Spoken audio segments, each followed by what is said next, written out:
This meeting will be broadcast to Channel 22 as well as live streamed and recorded to the MRSC YouTube channel. We'd like to call the meeting to order at 6:15. And the first item on our agenda is to adjourn to executive session. We will take a roll call vote to adjourn to executive session pursuant to MGLC 30A Section 21A2 to conduct strategy sessions in preparation for negotiations with non-union personnel. Regular open session to resume at approximately 6:30 p.m. Do I have a motion? So moved. Second? Second. And we'll do a roll call vote. Ms. Rose? Aye. Mr. Schiff? Aye. Mr. Clark? Ms. Anderson? Aye. Ms. Rogers? Aye. Ms. Gaines? Aye. And the chair is an aye, and we will adjourn at 6:16.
Good evening. We would like to resume our session at 6:31 p.m.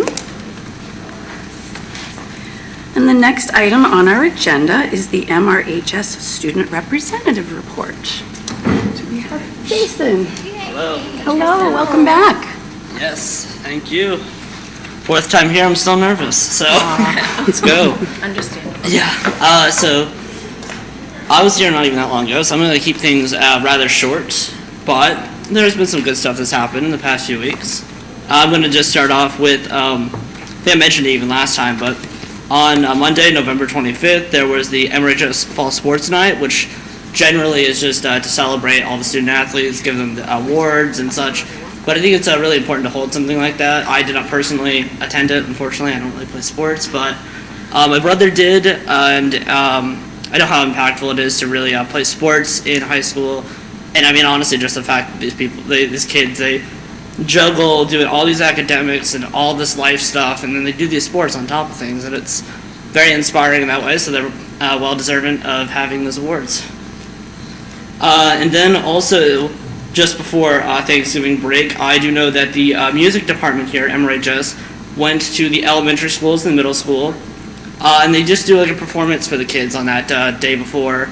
And I know it's a really cherished tradition that they've done for a long time, and from what I've heard, it's really great to just kind of perform for the kids, very similar to what we do with like Sanskrit when we do the Halloween stories, just kind of going back to these places possibly where you grew up in and kind of just handing forward the thing that maybe you saw when you were there. So it's really powerful, and music is really powerful, and I think it's important to show that here at MRHS we not only have the academics or the athletics, but we have the arts.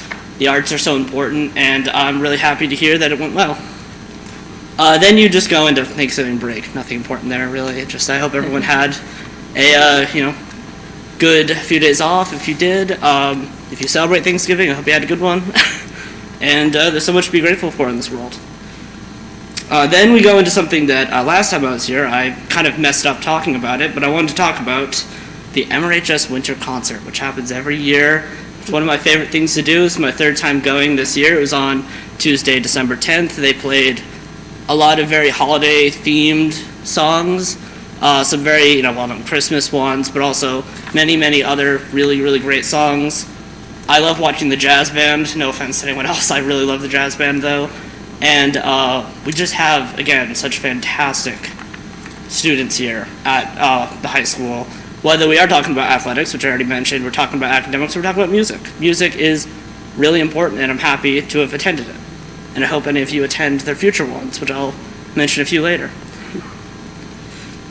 Then on Wednesday, December 11th, I know that there was a future college planning night, which is cool for the juniors especially to go to, because I've definitely talked about this already, but I'm a senior now going through part of that journey, and yeah, it's really important to have an idea of what you want to do and know what you're doing, because there's a lot that goes on with the applications, with the financial aid, and it's confusing sometimes.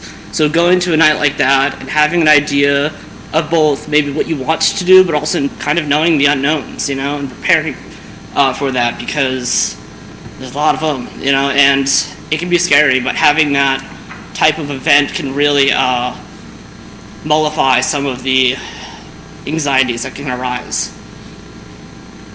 And then I also mentioned this last time, and I'm really repetitive, but this coming weekend is the HGS Holiday Bazaar. Really great event. I went there last year. The kids go out, they pick out some toys that were donated, you wrap them up, you bring it through. And the reason I'm mentioning that is because a lot of high school students here go and volunteer for it, and it's a really special event. Personally, in my opinion, I unfortunately did not attend HGS in my childhood, but I just know that I would have valued something like that if I was a kid. And I really value now volunteering for it and kind of getting to be part of that tradition. And I know that many people here also do. So I'm really happy to be part of that now. And I'm really excited to see it happen this Saturday. So, yeah. So now we're kind of getting almost into really like kind of next week and stuff. A lot of the stuff's happening like this week or kind of beforehand. Next week, I've mentioned Monomoy Rice a lot. It is the kind of like student writing website here at Monomoy Regional High School that combines both the Bite, which is the student newspaper, and Sanskrit, which is the creative writing club, and offers access to them for any student, anyone to read, of course, with the will of the authors here, which so many fantastic writers at the school. I'll tell you right now, I read through so much of it. It's really impactful to read something. You know, I think that's gotten lost in this world, lost in this day of video and of movies and films and stuff. But someone just to sit down and read something that not only someone wrote, but someone you know wrote, there's an impact to that, really, to see that story that's not always told. And I think I really appreciate what we do with Monomoy Writes and with other writing, like the Sanskrit magazine at the end of the year. That really is just this collection of amazing work that can really just, it's almost indescribable, seriously. It's something that is just so meaningful, both to me as someone who, has struggled maybe to find a place in this world or to find a way to really, kind of see what to do or what's going on, what's happening. But I think I just know that it's really impactful to read those things. And it's really important to know the impact of words and to know the impact of creativity and how much can be done in that space. So I'm really excited for that release on Monday. Really excited for that. And then Hope Squad has recently launched an Instagram. It'll be doing more continuous posts there. Hope Squad is the peer-to-peer suicide prevention and awareness. I guess you could call it a club here at Monomoy. It's a multi-district thing. It's not just Monomoy that does it, but it's a fantastic program. I'm part of it. I'm really happy to be part of it. And we are going to be using social media and other platforms to really ensure that no matter who you are, that you are not alone. You should know that you're not alone. Help is here. Students are not, guidance counselors, not therapists, but trying to bridge that connection to help avoid these tragedies in a sense, but also these, these feelings. Like we don't want people to feel like they're alone, And I think it's really important that we have as many outlets as possible to educate people on mental health and a lot of the stereotypes and the stigmas around it, so that we can hopefully create a better world for all. I mean, it's difficult out there these days. It is, and it's really important that students know that help is here. Then going on to December 18th, there will be the Celebration of Excellence, which kind of does reward the more, academically prone people, which is a fantastic thing. Their students will, especially seniors, I think specifically, they will, figure out they receive like the John and Abigail Adams scholarship recipients, or if they are an AP scholar / have a AP special recognition, and also anyone who won anything in excellence in Project Lead the Way, which is a STEM program that we do here, which is really important just because, in this world, engineering, science, technology, it's very, very great thing. We need more of it. And, it's great that we have an event like this where we had something that rewarded people who do athletics. We have something that rewards academics. We do all these arts things. Like, it really shows the diversity of the school. There's no one way to do anything. There's so many different variations of quote-unquote smart or capable. And it'll be a great morning event. Also on that same day, so I'll be there at the Celebration of Excellence, and then during the day, during E-Block, I will be with the Interact Club doing a carol, singing at the community center, usually for the elderly. There they have like lunch events they do during the week, and we go over and we just sing for them. It's not really a much crazy community service, I guess, but we go over there, we sing a few good songs, and we sit down with them, we have lunch, just talk to people who sometimes don't have anyone to talk to, or, they do, but they just want to be with someone and, have a lively conversation and really get into that Christmas or holiday spirit. And then going also into next week is Spirit Week, at Monomoy. It's in preparation for winter break. There are different days, different like dress up things each day, and there's also tree decorations. If you saw any of the trees outside, the library or the cafeteria, or over there for the 8th graders near the tech office, where students of each class are essentially encouraged to decorate their tree to show their class spirit, and it's a competition that alongside Spirit Week for those who wear the proper clothing, there is a prize, I'm pretty sure, but it's really good in fostering school spirit and just kind of a fun activity to do, during these kind of, no one honestly wants to do any work weeks, so, kind of giving a little energy there.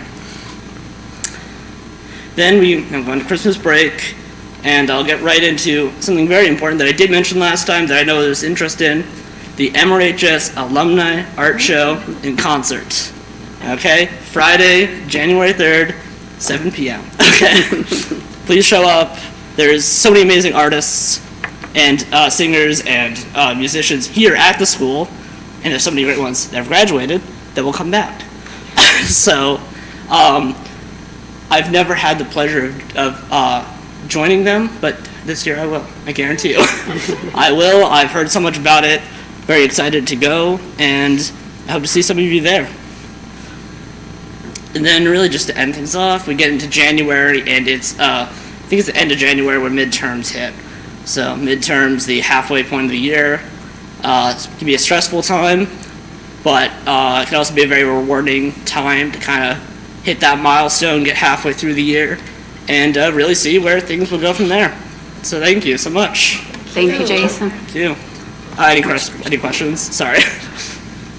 Just a great job, Yeah, as thank you. always. Wonderful. Thank you so Appreciate much. your passion. Next up is our public comment section. So we have a lot of folks here tonight. We are sticking to the 3-minute limit. When you come up to the podium, please state your name and address for the record, and then we'll let you know when your 3-minute mark is up if you're still there. So whoever's ready to come up, come on up. Sure.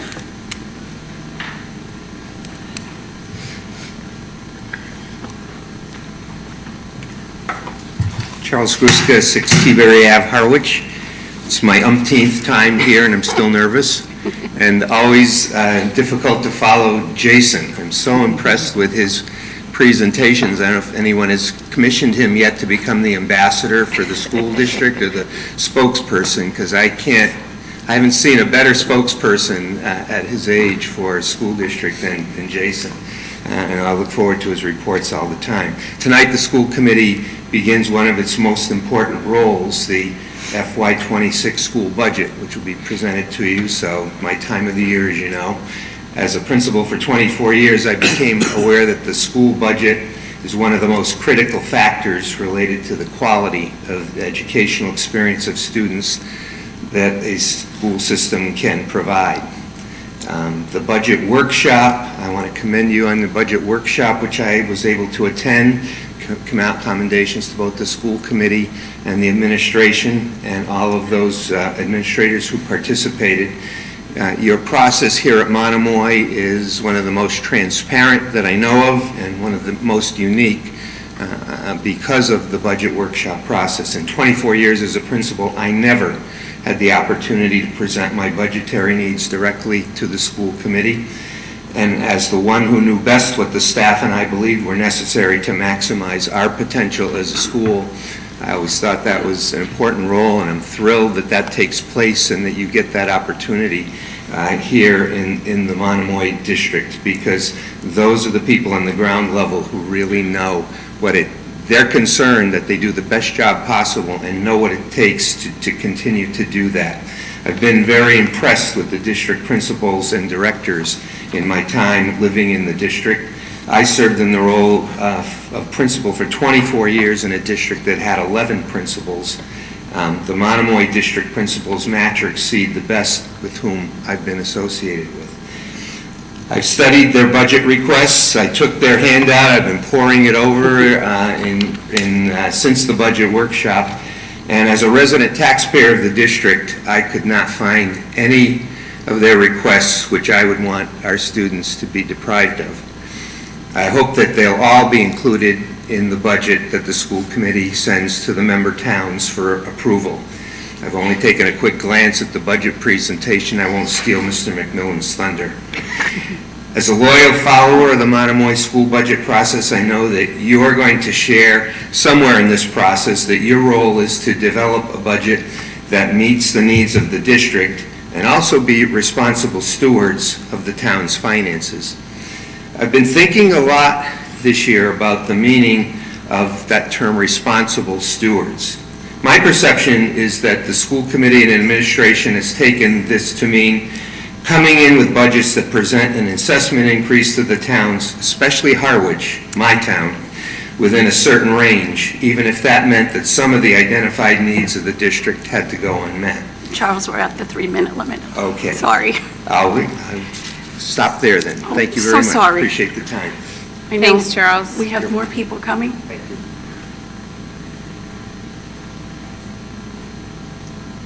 we go.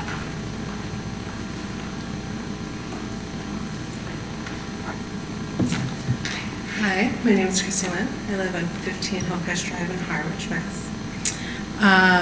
Charles and Jason are very hard acts to follow. But I am speaking today as a community member, a resident, and someone that's child has benefited from attending the integrated preschool program at Harwich. I cannot tell you how valued this program is in our community of Harwich.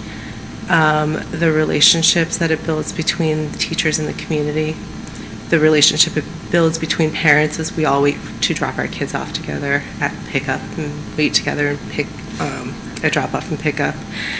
You know, I think back to a lot of the relationships that have developed. You know, Cape Cod is a hard place to build a community, especially if you're a washer shore like me.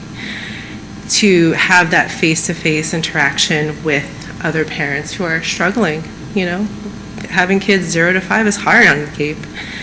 And to be able to build that community with them through face-to-face interaction is, I can't tell you how invaluable that has been to me, my family, my kids. Going forward from preschool into kindergarten as a natural transition, having seen their future classrooms, being able to check in with their teachers when they're feeling nervous. I mean, as a parent, how lucky was I to have that support for my kids. So, you know, I know there's been a lot of discussion about relocating this school. You know, it always, whenever a big change like this, you look at reasons why, potentially budgets, potentially enrollment challenges, who knows. But I really encourage you to listen to and take a look at the community and what it means to them, you know, and look at what we would be losing as a result. Relocations can go either way. You can have a program, or you can have this program. You may not have this program if you relocate it, just because that community can't be built with busing kids in. But Chatham is also a hard place to get to. It's almost equivalent to Falmouth in some ways, where it's back roads all the way there. So, you know, I'm voicing my opinion that as a community member, I just can't see a program like this go and leave our community, and I'm hoping that you guys will take that into consideration when you're looking at it and looking at potential relocation. Thank you very much.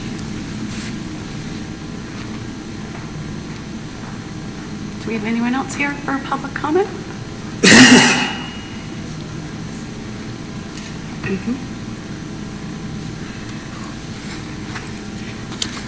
Hi there. My name is Jessica Bono, 2 Federal Lane in Harwich, Massachusetts. I'm also here to speak about the possible relocation of the integrated preschool at Harwich Elementary. I'm a parent of a preschool at Harwich Elementary. I'm here today because I have concerns about the potential move of a preschool program to Chatham. As a parent, I deeply value the close-knit community and the educational environment my child has access to here. The convenience and familiarity and the personal connections we've made at the school are incredibly important to our family. I understand decisions like these are made with the best interest of all students in mind, but I want to respectfully ask you to consider the impact that this change might have on our children, especially those at such a formative age. I feel compelled to express my strong disagreement and proposed decision to move our preschool to Chatham. First and foremost, the complete lack of consultation with families and teachers about this decision is deeply concerning. Our input should have been sought, as we are the ones who know the daily realities of our children's experiences. There are numerous reasons why this move would not be in the best interest of our preschoolers. One of the most pressing issues is transportation. As many families already know, transportation was a challenge in Harwich, with many preschoolers unable to ride the bus due to limited space and driver shortages. Moving the program to Chatham will only exacerbate these issues. Families will be forced to drive longer distances, and it raises serious questions about how working parents will manage drop-offs and pickups without compromising their ability to get to work on time. Furthermore, I'm deeply concerned about the impact a long bus ride, 45 to 60 minutes, could be for our young children, especially those with developmental or medical needs.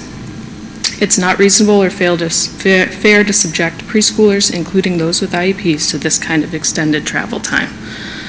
As a working parent myself, I simply cannot fathom logistics of driving my child to Chatham, then traveling back to North Harwich to drop off my other children at daycare, all before trying to make it to work in Brewster or Harwich. I am certain that many other families in a similar situation would face the same difficulties. Could this proposal be an attempt to bolster kindergarten enrollment at Chatham? Possibly. If this decision goes through, I believe not only will enrollment at the integrated preschool decline, but more than likely we'll all return our children to Harwich Elementary School for kindergarten. I personally want my child to attend the school in the town we live in. What makes Harwich so special is our strong connection our preschoolers have already made within the elementary school. They are familiar with the school environment, which makes the transition to kindergarten smoother and less stressful.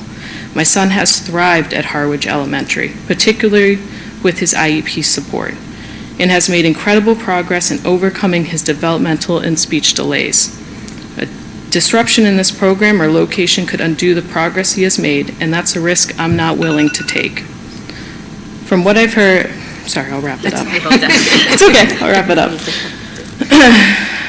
I understand there are likely factors driving this decision, budget constraints, space issues, and other considerations that we as a public may not be fully aware of. While I can only speculate on the reasons behind this move, what I do know is that there's always alternative solutions to challenges like these. As parents and members of the community, we are open to discussion and willing to collaborate to find a way forward. My main concern is that this move is not in the best interest of Harwich families, and I sincerely hope that the administration will reconsider. Let's work together and find a solution that benefits everyone.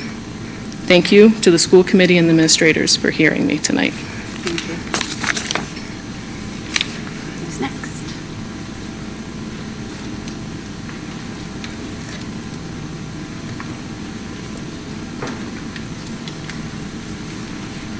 My name is Lindsay Clark, and I live at 33 Matthews Landing in Harwich. I am here in protest of the proposed relocation of the Harwich Preschool program that would dismantle the current Harwich program and uproot it to Chatham. I am the mother of 4 children who recently have been, are currently, and were intended to actively be a part of the Harwich Preschool. My husband is a local firefighter in Harwich, while I co-own a growing autism support services company here on the Cape. We are proud to be so deeply rooted within the Harwich community and have felt such pride and joy in having our children attend the Harwich Elementary School.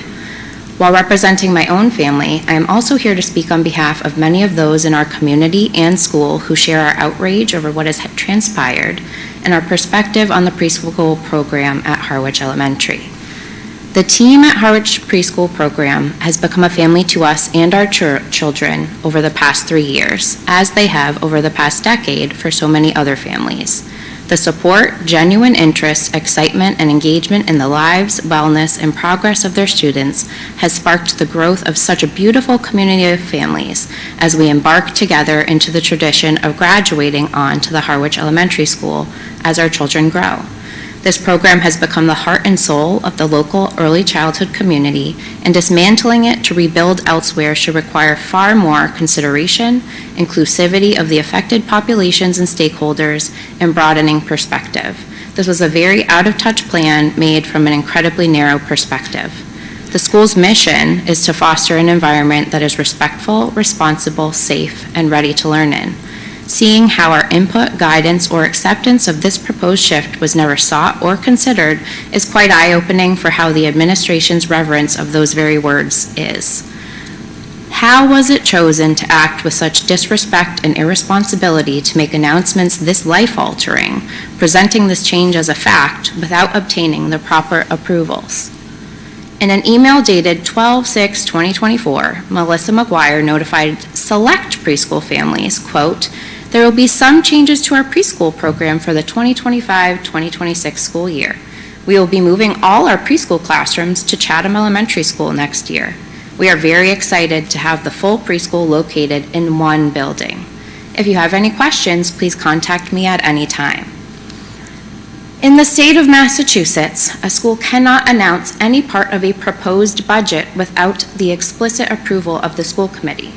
Furthermore, the school committee itself must hold a public hearing on the proposed budget at least 7 days after a notice published in the newspaper. The committee must also make the budget available to the public for at least 48 hours before the hearing. As we are all well aware, none of this has happened.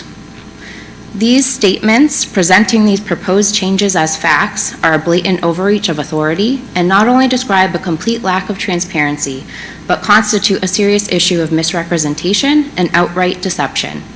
Potential irreparable harm has been done to the relationship of the current and future preschool families who live in Harwich, and more so, harm has been done to the autism families of the town that we call home.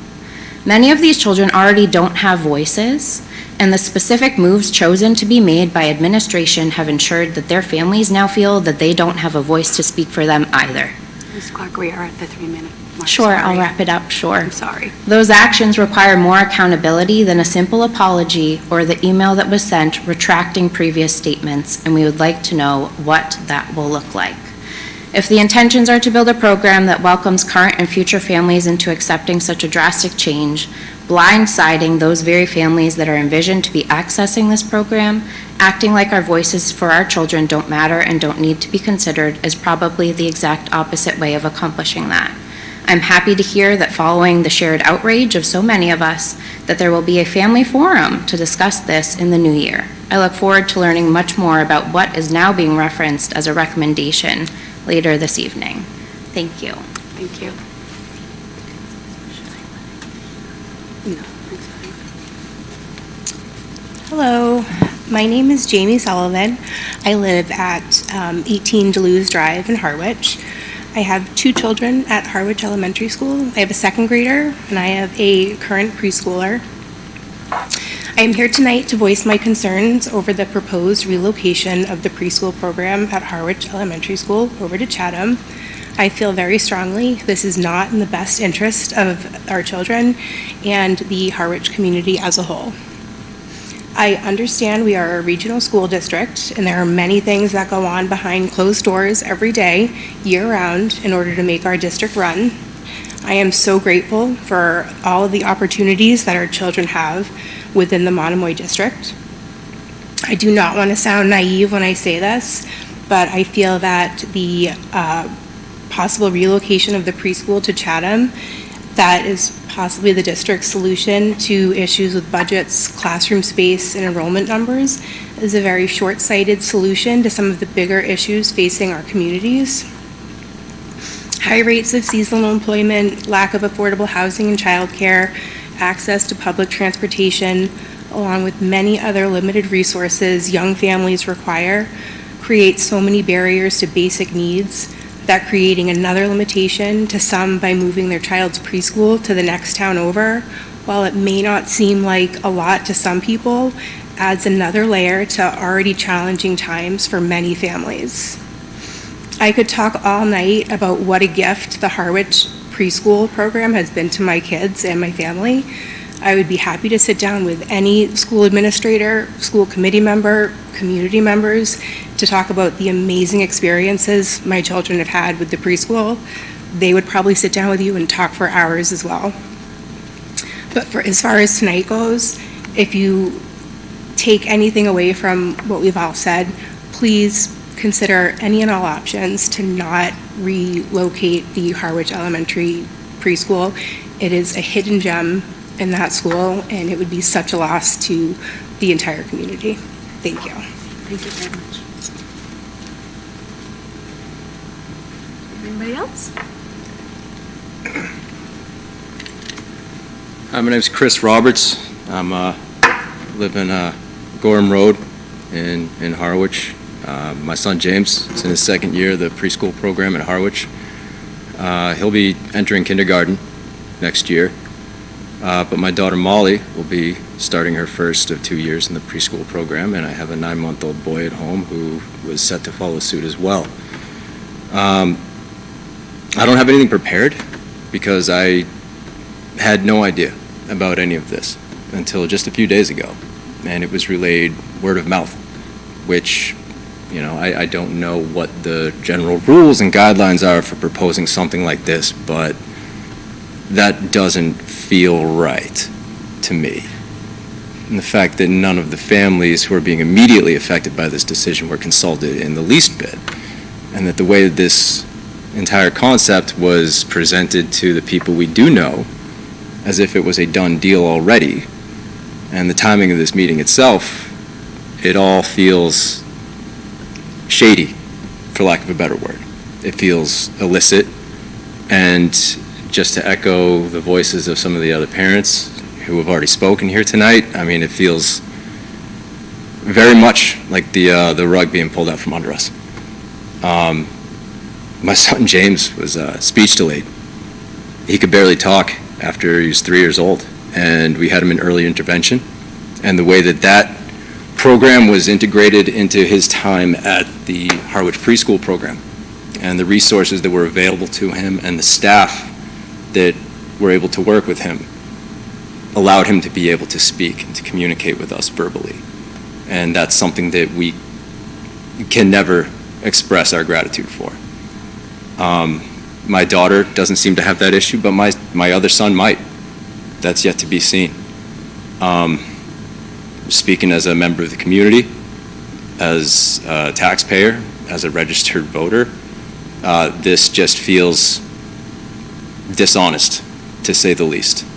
And I'm just going to echo my protest and the voices of those who spoke before me that I highly disagree with this decision, and I urge everybody here to reconsider. Thank you. Thank you very much.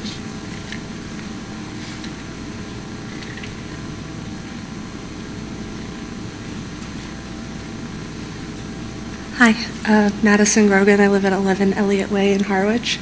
I sent a very long email, so I guess I'll just kind of go through that a little bit of what I had said. I'm here to express my deep concern and strong opposition to the decision to relocate the preschool program from Harwich to Chatham. I'm coming to you as a mother to a child with special needs who has been deeply affected in a positive way by the staff and resources at Harwich. Ooh, I got nervous.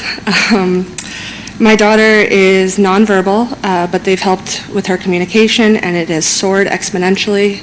And I fear that if the idea to move schools twice in 2 years goes through, all of that progress will be lost because she would go back to the Harwich Elementary School. While I understand the district faces challenges managing resources, space, budget, this decision disproportionately impacts Harwich families and creates unnecessary disruptions for our youngest learners, particularly those with special needs. For students with special needs, the move creates significant developmental challenges. Many of these children rely on consistent environments, predictable routines, and familiar settings to thrive. Moving them to a new location for just 1 or 2 years will cause unnecessary disruptions, hindering their ability to adjust and progress. Furthermore, if Harwich families plan to return to Harwich Elementary for kindergarten, as is likely, these students will then face another transition, having to readjust to a new school and environment. Such repeated transitions can negatively impact their developmental progress, social, emotional well-being, and their academic readiness. If the intent of the decision is to bolster the enrollment at Chatham Elementary, it doesn't appear to be a sustainable solution. Harwich families are unlikely to remain in Chatham long-term, as the convenience of returning to Harwich Elementary for kindergarten is far more practical. This move could inadvertently cause more disruption for students and families without achieving any meaningful increase in enrollment at Chatham Elementary. I strongly urge the district to reconsider this idea and instead focus on a solution that prioritizes the needs of the majority of families and students, keeping the program in Harwich, where the majority of preschoolers live, ensures accessibility, stability, and continuity for our students, especially those with special needs. I hope that we can come to a solution that supports all the students and families in the community. And that's all I got. Thank you very much. Do we have anybody else coming up for public comment? No? Okay. We will move on. Thank you, everyone, for your time and your comments. Truly appreciate it. We will move on to reports and discussions, and the first item is the AP Government class trip to Washington, D.C. Do they have the slideshow? I don't know if they sent it.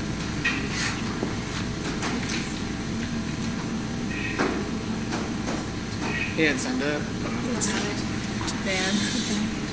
They have a printed version of it, so yeah. So. Yes. Okay. Wow. Yes. This version? Sure. Thank you. And you guys, do you have it? Okay. Yeah. Yes. Okay. Thank you. Yeah, that's what I was going to say. Do you want to go to Mason? Sure, let's take a look. Okay.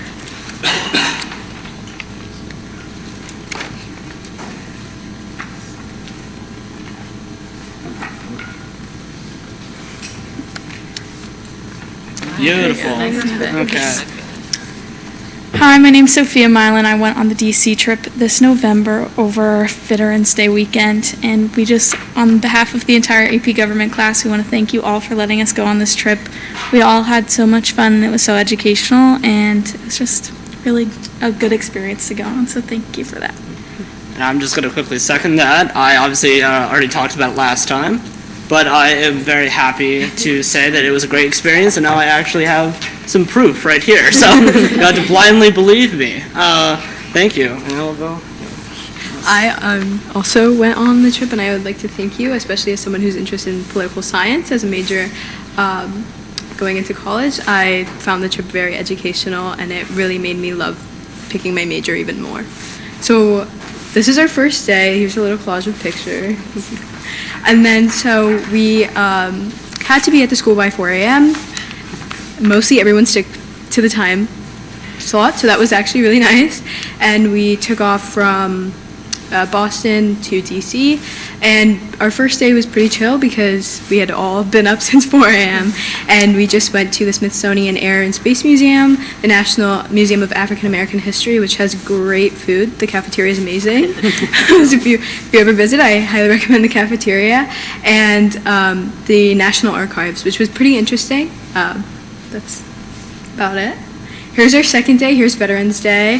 Here's the day we saw the president. We didn't meet him, but we saw him at Arlington National Cemetery. We got up nice and early. We made our way to the cemetery, and we got in this year. I don't think they got in last year, but we actually got to sit in for the speech at the amphitheater, which was amazing.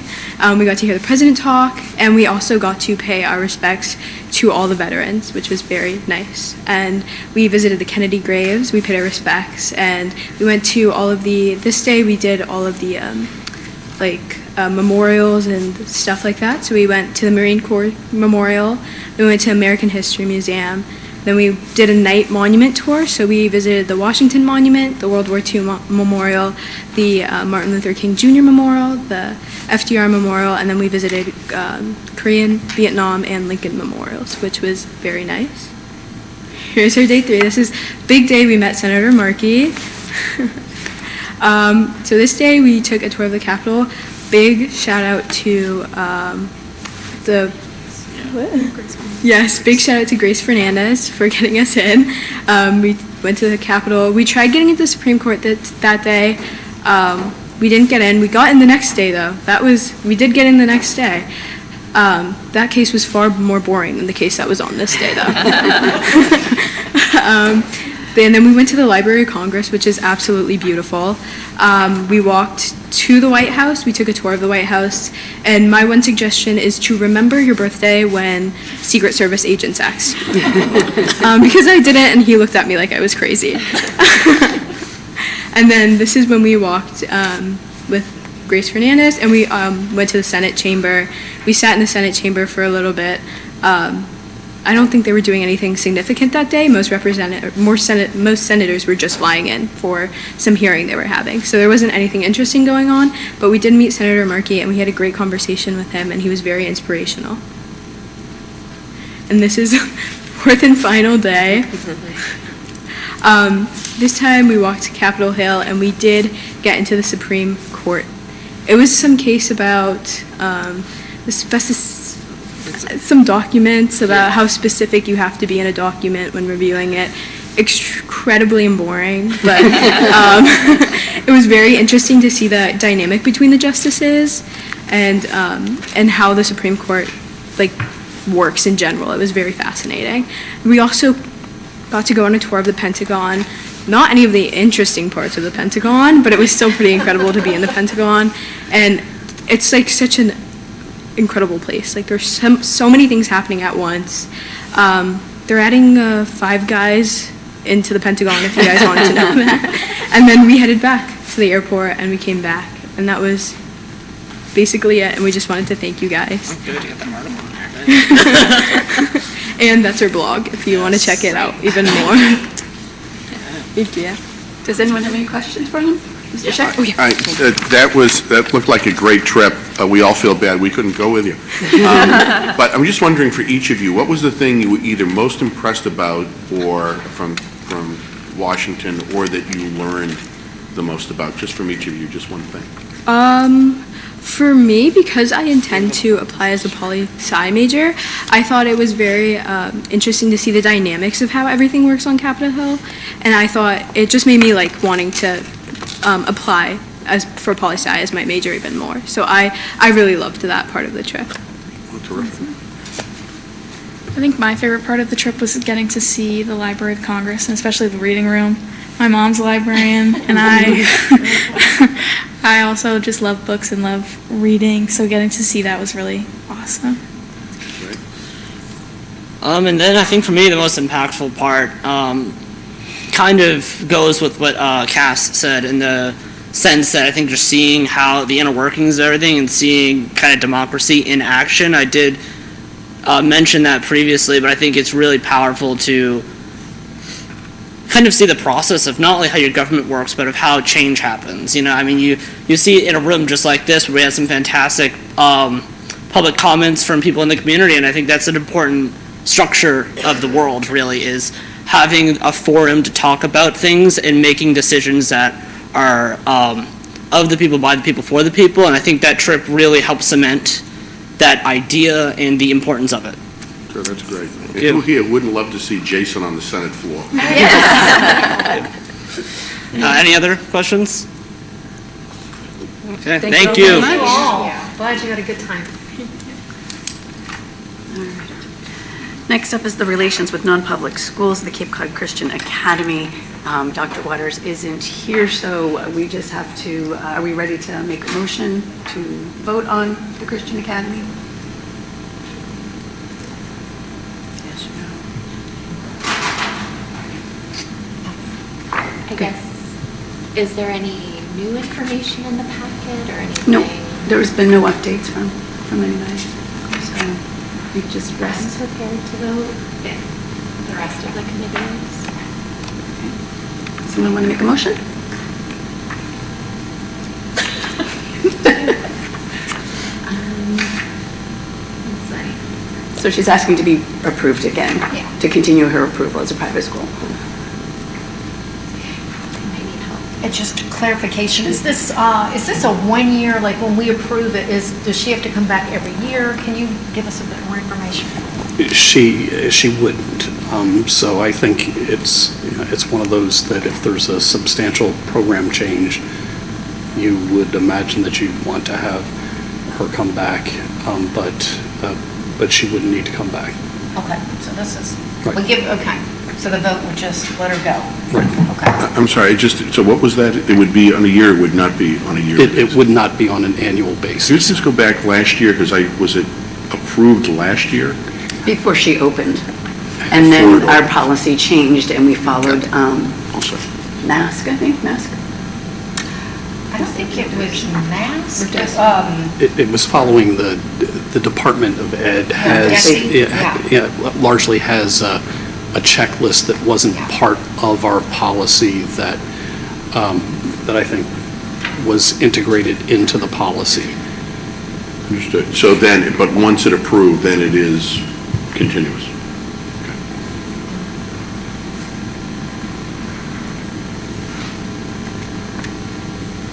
Do we have a motion? I think I'll put one out there and we can see where we go. I will make a motion that we approve the request from Cape Cod Christian Academy to operate. I think that's what we're doing, to operate. I think. As a private school. As a private school in Harwich, Massachusetts. Okay. Do we have a second? I'll second that. All in favor? Or discussion. Oh, discussion or questions? I have one question. Yeah. So when we looked at the concerns, those have not been rectified? Is that correct? I would bring that to Dr. Carpenter. What's the plan for the concerns that were listed? So I think we went and visited, so it was Dr. Millen, myself, Melissa McGuire, and Jess as well joined us on that. And I think that there are different concerns that are listed there. I think some of them were just how we as a school district operate and sort of the security we have in our building versus the security you have if you're running a program that you're sharing with the church, just in terms of what was locked. But I think those were things that they programmatically need to address. I think perhaps the bigger one that that needed to be conceptually wrestled with is in a public school district, we can't count remote days as time towards learning. And it would be really, does the school committee consider their remote days as equivalent to what's happening here within our school district?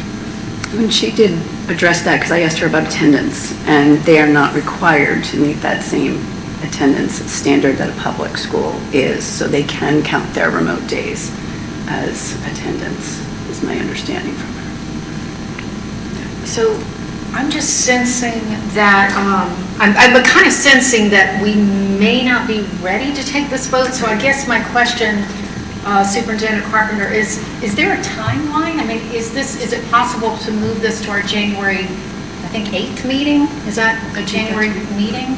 Just to get some clarifications? Yeah, there isn't a timeline, no. Okay. So, go ahead. No, I was also just going to go back, but Tina, you can finish that, because I was just going to talk about another issue during addressing the concerns. And that is, I thought the head of school, there were a couple particular concerns about, adults mixing with kids in the facility, but the head of school addressed those. You saw what you saw, but she addressed what those concerns were and said, well, that was kind of like an anomaly versus what normally would happen. But, okay. So I will retract my motion if Ryan will take back his second. Well. And then what I would propose is us to bring this back to our January meeting. Let us all get whatever answers we need to feel comfortable to make a vote. Would that be fair? Sounds good to me. Okay. I think if people want to let me, if you want to email me, hey, here's questions any individual has, I can work with Dr. Waters to get answers to those. Okay. And present them on the 8th? Yeah. Okay, all right. Great. Perfect. Thank you, everybody.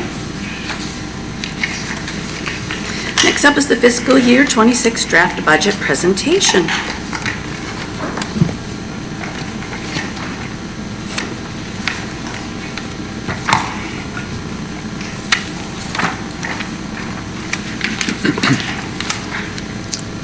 Good evening, school committee.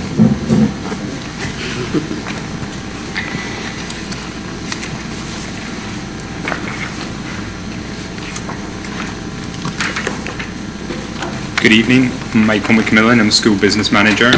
So I'm going to give an overview of the FY26 draft budget. So I thought it might be a good place to start just to give you an overview of where we are in the process. So this is the first draft that you as a school district, the school committee has seen. So we will continue to develop drafts until the late winter, early spring. And in February, we will have, somebody mentioned, a public hearing. So there is a public hearing of the budget that happens in February 13th. So put in your diaries. So we don't often get very many people. So I would encourage you to come. And at that point, and that will be posted 10 days before, and that will be before the school committee takes their final vote on the budget in March, and that's when that goes to town meeting. So there's a long way to, I guess that's just to say, there's a long way to go in this process yet, and the budget is not finalised, and today is just a presentation of a draft. So I'm about to start, but I'll give you a quick overview of what I'm going to talk about. So I'm going to talk about what the overall budget is, what some of the drivers of the budget are, and then how the budget is paid for.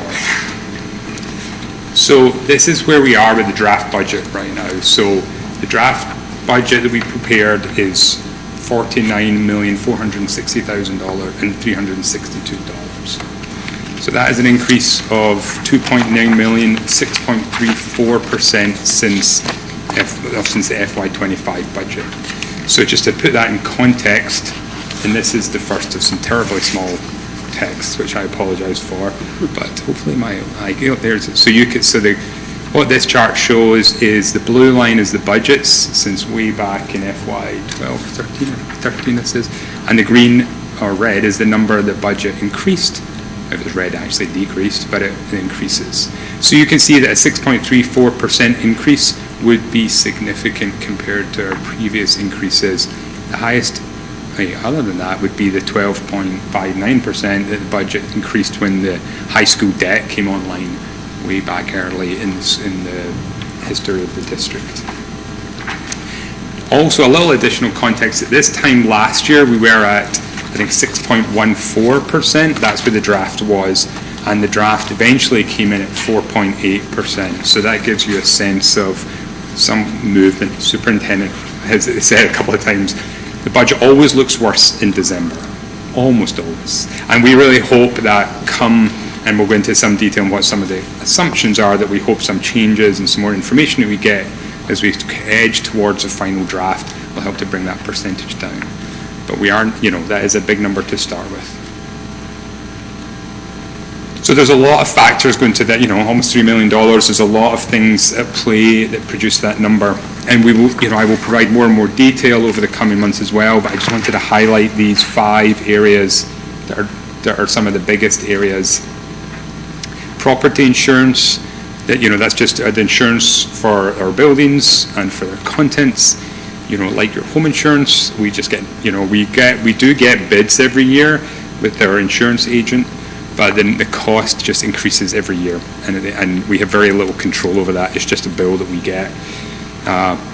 Being on the Cape, the impact of storms and so on just keeps driving up those costs. We do have some budget requests, and I will go into a bit more detail on them in the coming slides. Staffing, so staffing is 80% of our budget, even more if you include health insurance. So that always drives our overall budget increase.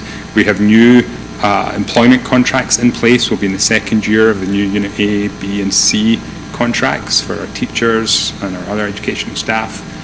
And we made some changes, including removing steps from those, from the salary schedules. And so that's had a knock-on effect of raising the cost of hiring new staff, which was the intention, but that's had that impact on our budget.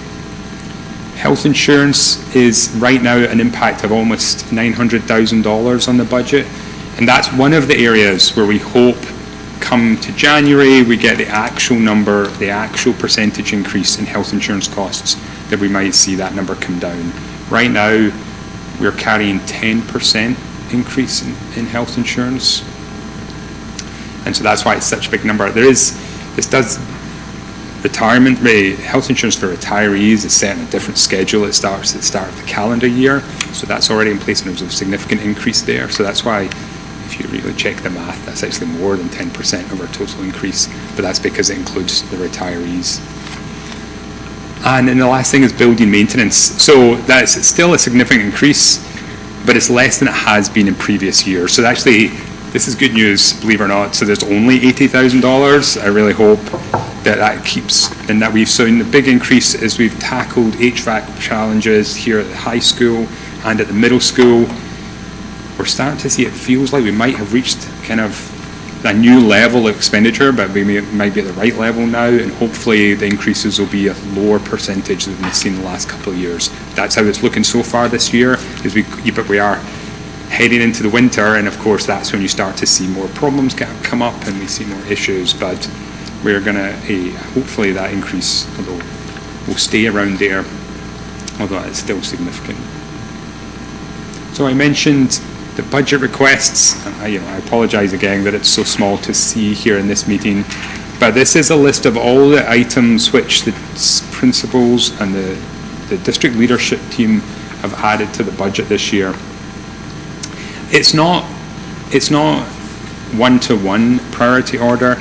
However, we've put the sort of most important things in the top half of that list, and as those are the ones that we really would hope will be ultimately funded.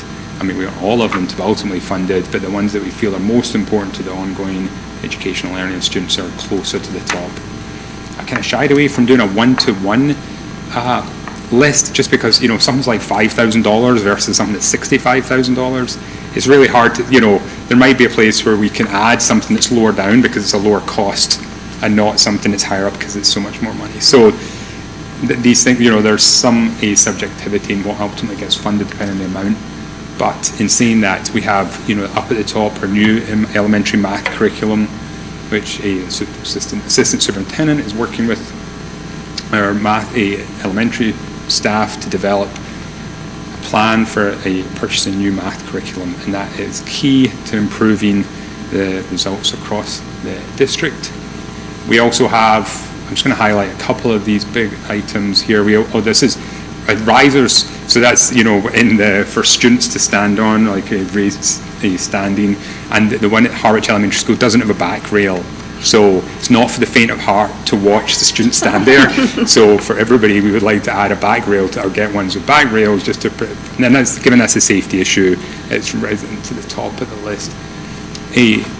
English learning is increasingly important in the district. We've seen an increase in the number of English language learners, and that's why you see these two positions, one English language learner at high school and one in the district who would be able to support where the need was greatest, because it does fluctuate, year to year, month to month, where we see new students coming in with English language learning needs. Professional development plays a big part in this. There's a number of different items here. And that comes back to, although we're seeing that fall in enrollment, we're seeing the needs of students across the board is increasing, and that's why we need to provide more support and more professional development for our staff to help, equip them with the skills and capacity and capabilities in order to meet the needs of the students. So I think those are the ones I really wanted to highlight. I don't think I need to go through this in any detail unless there's any questions about any specific area. But right now, I will just add all of these items are included in the budget.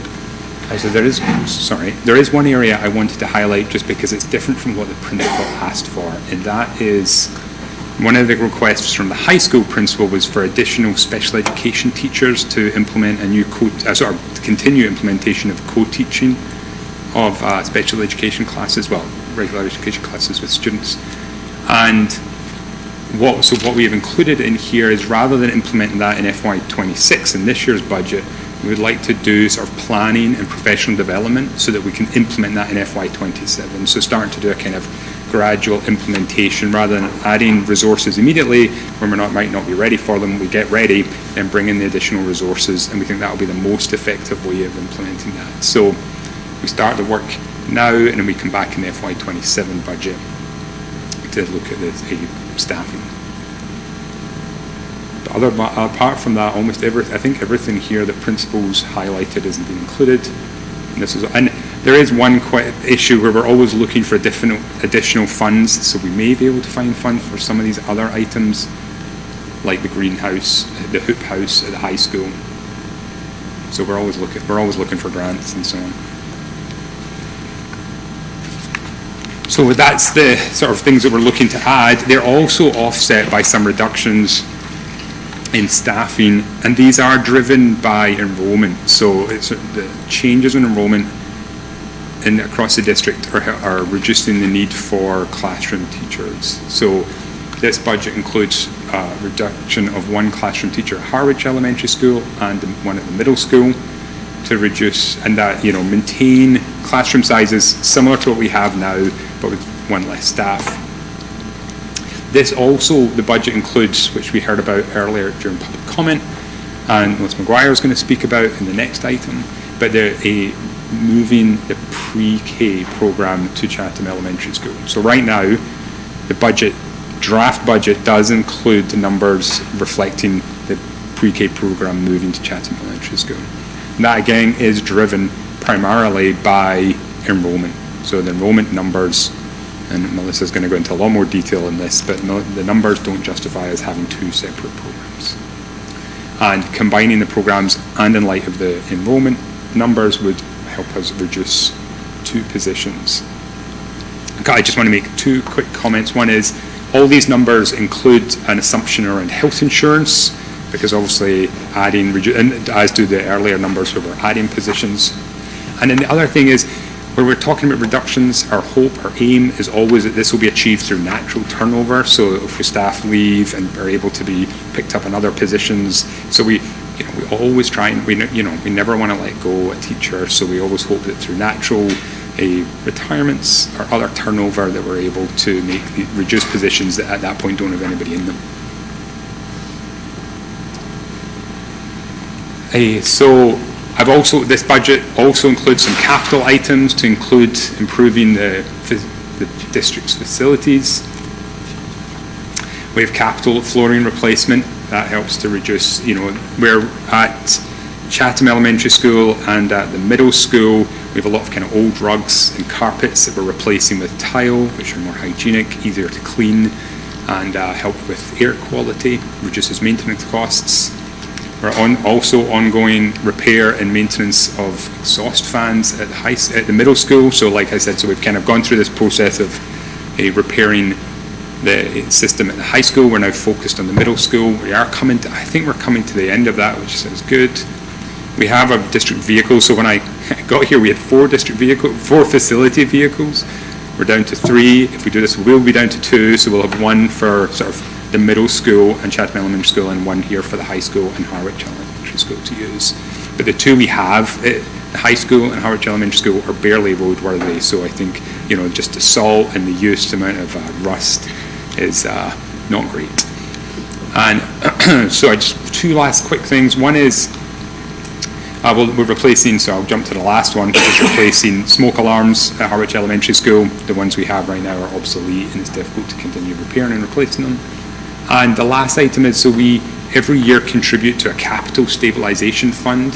That's essentially like a rainy day fund for capital. So if anything happens during the year for something we haven't funded, like, generator dies or, boiler needs significant repairs, then we would, with your approval, be able to tap into that stabilization fund in order to fund those repairs. So that's a great resource to have, and every year we put $50,000 in it, and we're up to almost $300,000, and with any luck, if we do this next year, we'll be up to $350,000.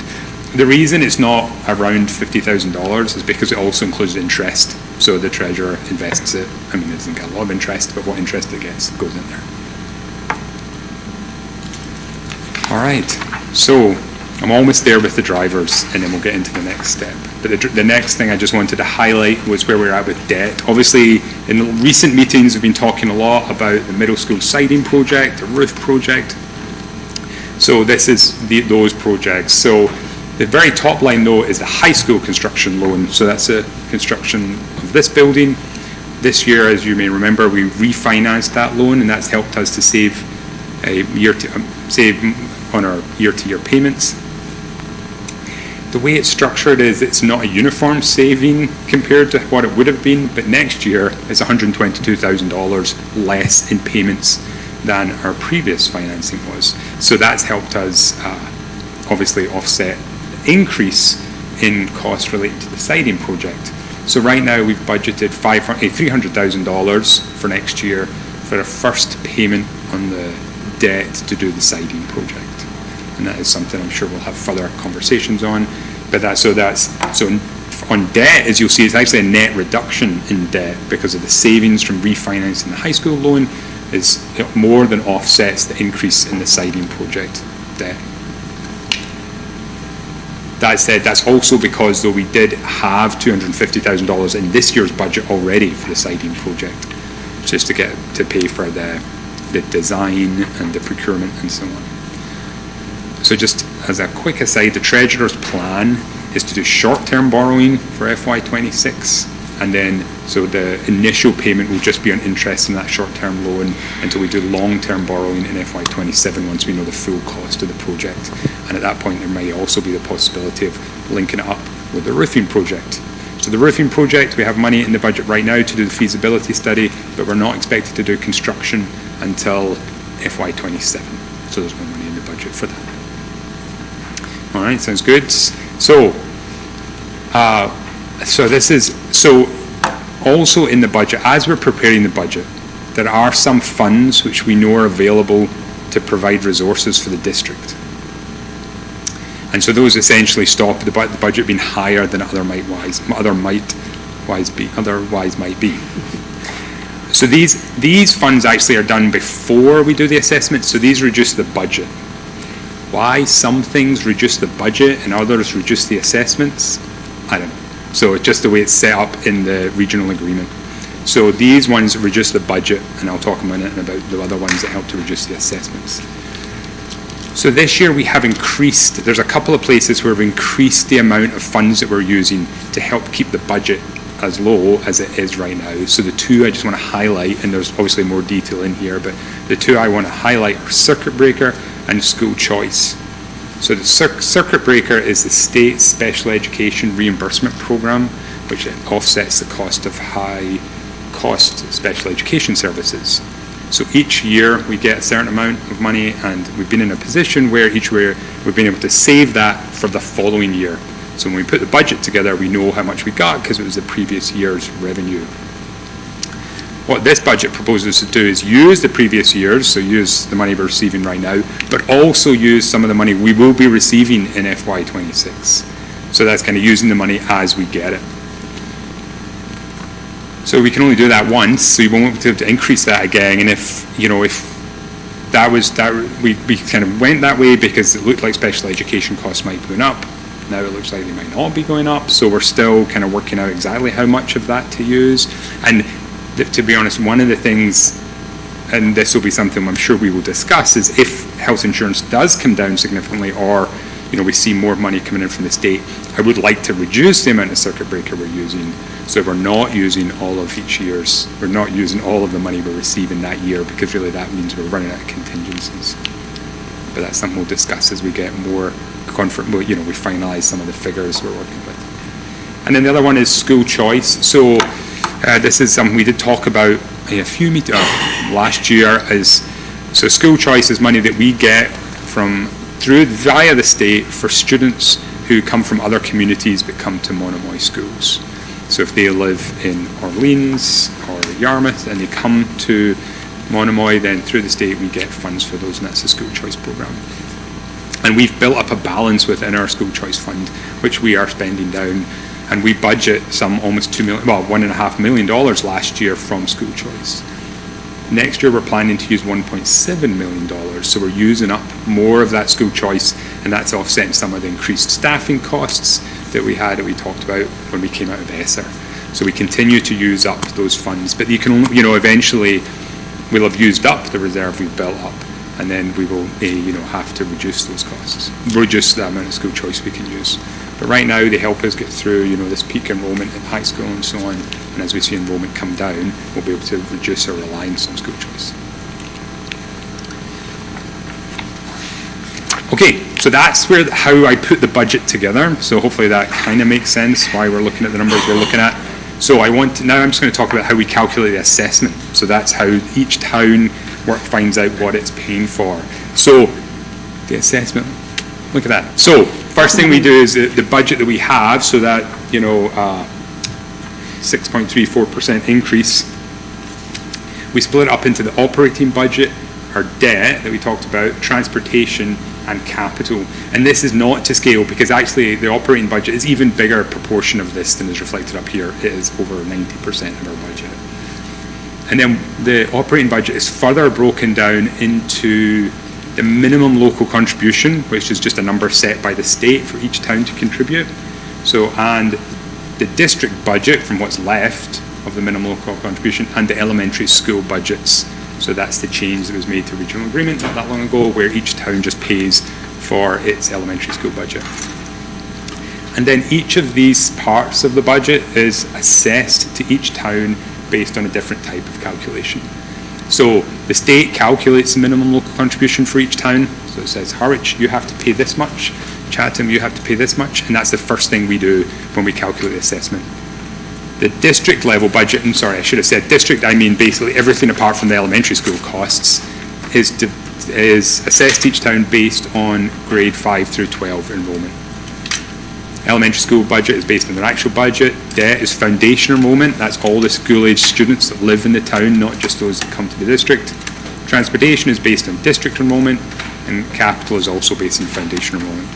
So, I know I've made it seem ridiculously complicated. It's actually more complicated than that. This is my simplified version, so especially with the new way we have it, it's very complicated, but hopefully that kind of makes sense in the process we go through. But before we do anything, we have to take revenue off. So this is the revenue that comes after we've set the budget. And that helps to reduce the operating budget. So the revenue that we use here is Chapter 70, which is the state's primary vehicle for funding education in the state, the state government. Excess and deficiency. So excess and deficiency is essentially our equivalent to a town's free cash. So that's the money we have left over after everything's said and done at the end of each year in all our different funds. We're allowed to draw on excess and deficiency to offset the budget. So excess and deficiency is always something, and that's definitely something that will come up when we go to the towns, because they'll say, because we haven't got our excess and deficiency. It's certified by the state. We don't have that yet, but my estimate is around $2.5 million. So we have $2.5 million. So one of the things Harwich Select Board will say is, why don't you just use all of that $2.5 million to offset the budget? And what we'll say is, what we say every year is, if we do that this year, then next year the budgets go up $3 million before we do anything else, because that whole $2.5 million will now have to be paid out of next year's assessments. So we try and have a softer landing. So we try and use up our excess and deficiency to get to kind of a reasonable level around 5%, which we can then draw on a bit like, again, another rainy day fund when we're putting assessments together. So I've plugged in $800,000, which is the same as we've used the last few years. Once we get it certified, if it is actually higher than it's been, then we might be able to increase the excess and deficiency funds without, jeopardizing future budgets. Then, so those are the big two. The others are, well, until we get to transportation, others are a little lower. We get money back for the students we have to pay for going to charter schools. We get Medicaid for students who receive medical services, interest on our investments, our savings, which has been higher, and interest rates do seem to be coming down a little, which is why I've not increased this, but the Treasurer will be addressing you at a future meeting on his financial outlook or economic outlook, and he thinks we should be good for $200,000. It's my miscellaneous revenue, which is like certain types of a school rental. And then the last one is transportation. So I just want to cover that quickly because that's an increase, a significant increase from previous years. So transportation is made up of two portions. The money we're receiving, we think we're going to receive next year, so I've made an estimate. And then money that we have left over from previous years where we estimated lower than we actually received. And like a year or two ago, a couple of years ago, when our revenue went, the state's finances were such that our revenue went down, so we adjusted our budgets, and then what we actually received was much higher. So we have that money left over, and that's what we're now applying to FY26 budget. Does that make sense? Essentially, we have some money left over because we had a surplus, and we're allowed to apply that to a future budget. Can I just clarify? Yes. Just because, folks Yeah, are please. starting to pay attention to the budget, and we do have, fairly new school committee members. So with this page, draft general fund, all of this money, Yes. is it 75, the way that we take this number and we apply it 75-25 on the assessments, or how is that factored in? So I could, yes, roughly, yeah. Because what it does is it reduces the overall, essentially it reduces the overall operating budget, and then the operating budget, once you do all this, breaks out about 75-25. So in a roundabout way, yeah, it breaks out basically roughly around the assessment. It gets so much more complicated because you have to apportion the revenue now to the district elementary school budgets and the rest of the district budgets. So, it gets complicated, but essentially, yeah. Okay. The other thing I want to clarify, even though I know the answer, but I also have been getting some questions. Yeah. With school choice, what we mean is anybody outside of Monomoy. Yes. So if you live in Harwich and you live in Chatham, Yep. that doesn't, They're not all our school- students. Yeah. So, yeah. So it doesn't mean Harwich going here, Chatham going here. So I just wanted to clarify that because I know folks have asked. Yeah. So, Yeah. like, especially in, presumably when we're talking about the pre-K move, that has no impact on school choice. That's unrelated. Right. Okay. Thank you. So the one thing I want to highlight here is that our increase is 4.1%, almost entirely driven by transportation. So we've forecast really small increases for Chapter 70 funding. And so that's one of the things that when we find out in January, if it's higher, that'll help to reduce the assessments, which I want to highlight. But the fact that the offsetting revenue is lower than the total budget increase means that the assessments have to be higher than the actual budget increase to offset that revenue not keeping up. So this is one of those things I really hope that the numbers will be better in January. All right, I realize I'm throwing a lot of information at you. It is early in the process, so if you have questions, and we can go into more, believe it or not, we'll go into more detail as we get into we go through the process, but if you have any questions, let me know. I just wanted to highlight, so foundation enrollment drives a lot of the assessment calculations. So this blue line is the foundation enrollment here at Harwich, and this one is foundation enrollment at Chatham. They're on the same scale, so you can kind of compare. So they're both on very similar declines this year. It looks almost like, it looks like Harwich is a little lower, but actually I think Chatham's still going down more than Harwich has. And the orange is the minimum local contribution, and that's which is set by the state. So you can see that block of the assessment, the portion that Harwich has to pay has been increasing, while the portion that Chatham has to pay is fairly leveled off. And that's because of the way the state calculates that. There is a ceiling, and Chatham is at their ceiling, whereas Harwich is right around it. It depends, I don't know where it's going to be next year. I mean, it's close, but just not quite close enough. So that means that every year when the minimum local contribution numbers come out, Harwich's share has increased just of that number, so that can impact the assessments significantly. And so I have made an estimate of the minimum local contribution based on, estimates of the numbers, but some of the numbers are state revenue, which we just don't have yet. So this is where we're at right now with our assessments. So that's, these are the boxes I showed you. So there's the operating budget, there's transportation, capital, and debt. There's the local minimum contribution, and then there's assessment beyond minimum contribution, which is that district budgets and the elementary school budgets. So you can see actually in transportation, because of that big increase in residual funds is down, capital is down because we just actually don't, because we have these big siding project and roof projects coming on, we've kind of reduced our capital a little bit to allow us to focus on those. And debt is actually down because of the refinancing of the high school budget loan. So where this all brings us out is down here at the bottom, where you see an increase of almost 6% for Harwich and 8.8% for Chatham. And the Chatham one is, of course, significantly influenced by the movement of the preschool program, which we're going to talk about. And I did include some, so that's where we're at.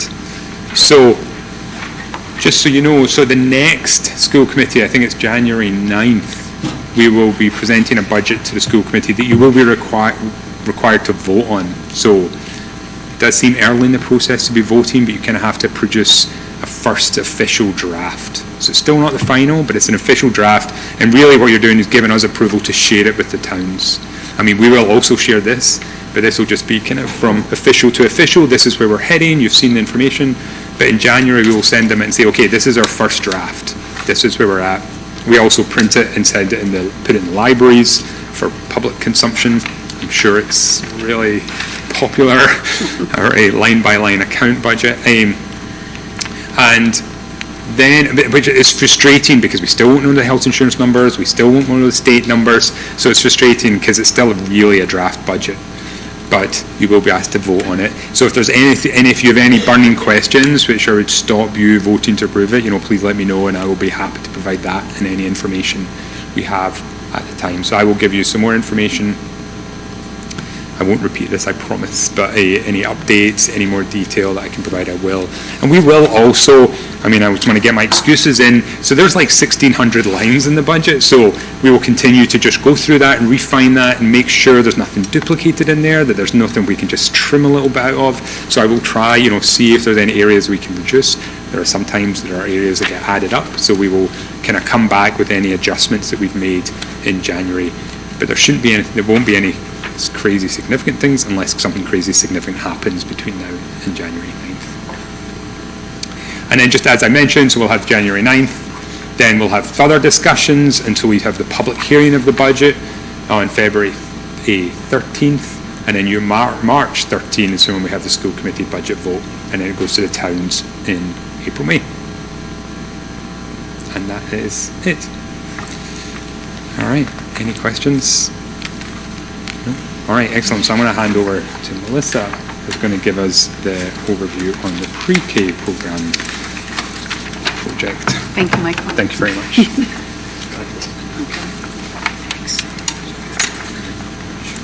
What's that? Yeah. Good evening, Melissa McGuire, Director of Student Services. Having deja vu when we were here a few years ago talking about moving Chatham.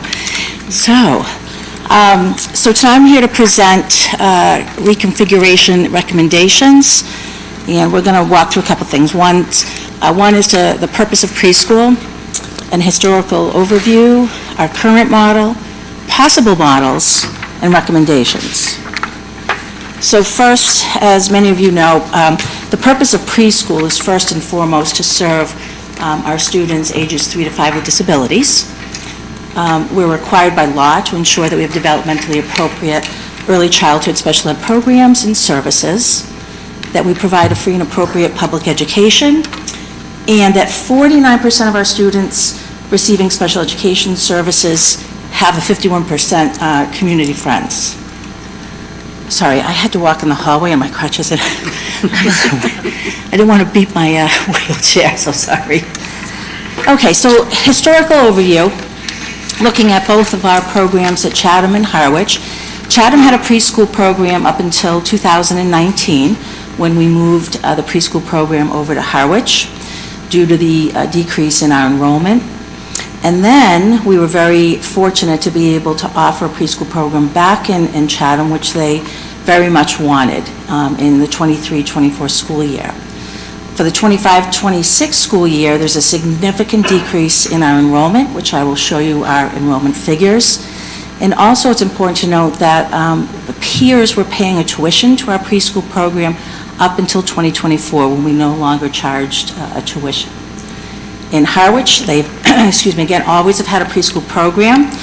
Due to the COVID years, there was an increase in our intensive special needs, and that was predominantly because our early intervention programs were closed, so children were not receiving early intervention, which really, we saw a huge spike in the need for children in an intensive special needs program. And then due to a significant decrease in enrollment, one pre-K intensive classroom is not needed for the 25-26 school year. And historically, the pre-K intensive programs were always supported in the pre-K to 4 intensive program. And again, tuitions for peers have stopped. So our current configuration, so if you can follow this, hopefully. So on the left, we have our 3-year-old program. At Chatham right now, excuse me, we have, I must have missed something there.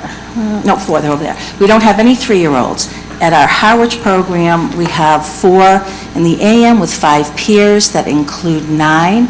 The question mark, which says EI, is our early intervention potential referrals.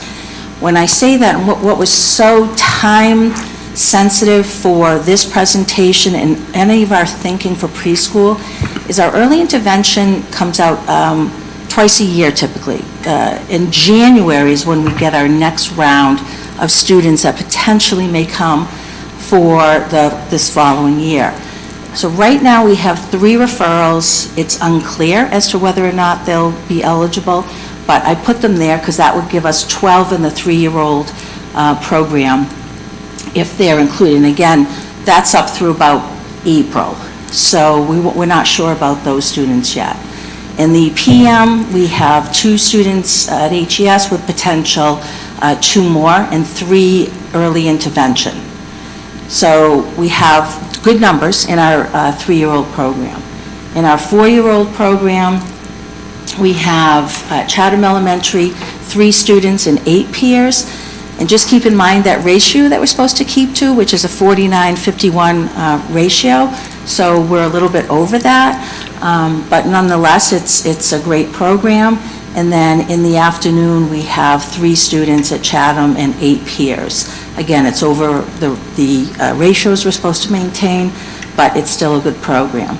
At Harwich, there's 9 students in the 4-year-old AM, plus the 2 are intensive special needs students who are integrated. Okay, so they receive some of their services outside of the preschool classroom, but they integrate quite a bit. So that's the 7 plus 2. And then 7 peers, which is 14. So we're not quite at the ratio we're supposed to be at, but we're still in good shape.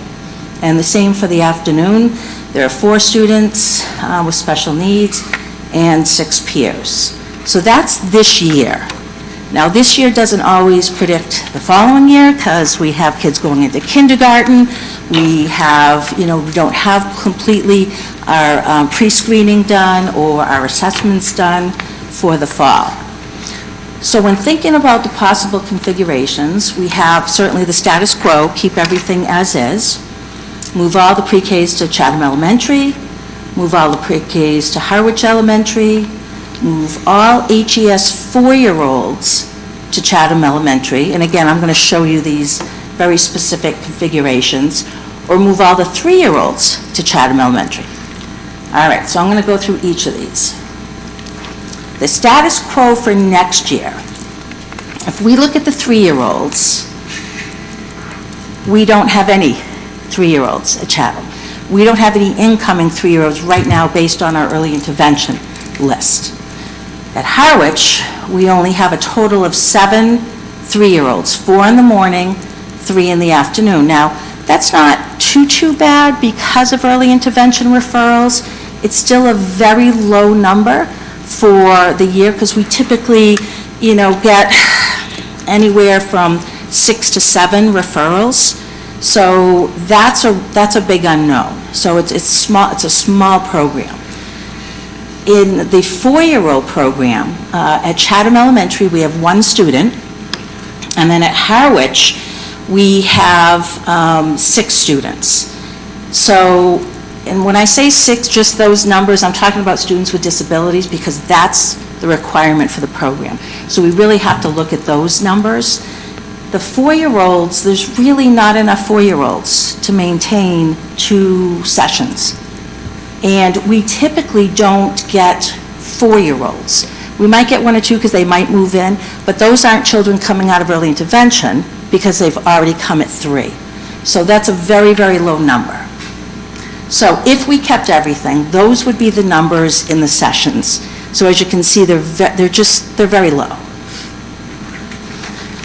So benefits and concerns, if we stay with the status quo, the benefit is both schools maintain a preschool program. The concern would be a couple of things. One, we have currently a team chair who is responsible for all the special education programs for the oversight. She's split between Chatham and Harwich right now. So that's certainly one concern, and being able to pay enough attention to both programs consistently. There's not enough students at Chatham Elementary for 1 session, and there's not enough students at HES for the 3-year-old session, and there's really not enough students for the 4-year-old session. So those are concerns we have to look at. Scenario 2, if we move all the pre-K to Chatham Elementary, we have 5 children in the morning and 3 children in the afternoon. Peers fluctuate, because remember, for peers, we do a screening in the spring, and then, parents would apply for the preschool program for peers. So peers are tough in the 3-year-old. They're not as tough in the 4-year-old because they were in the 3-year-old program and they typically move to the 4-year-old program. So in the 4-year-old program, we would have 3 students in the morning and 3 students in the afternoon and their peers.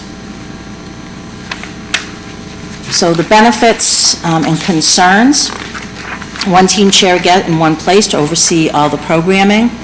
The preschool students are together, which has always been a want in terms of early childhood and keeping all of our youngsters together programmatically for our teachers, for our instruction, and for our students.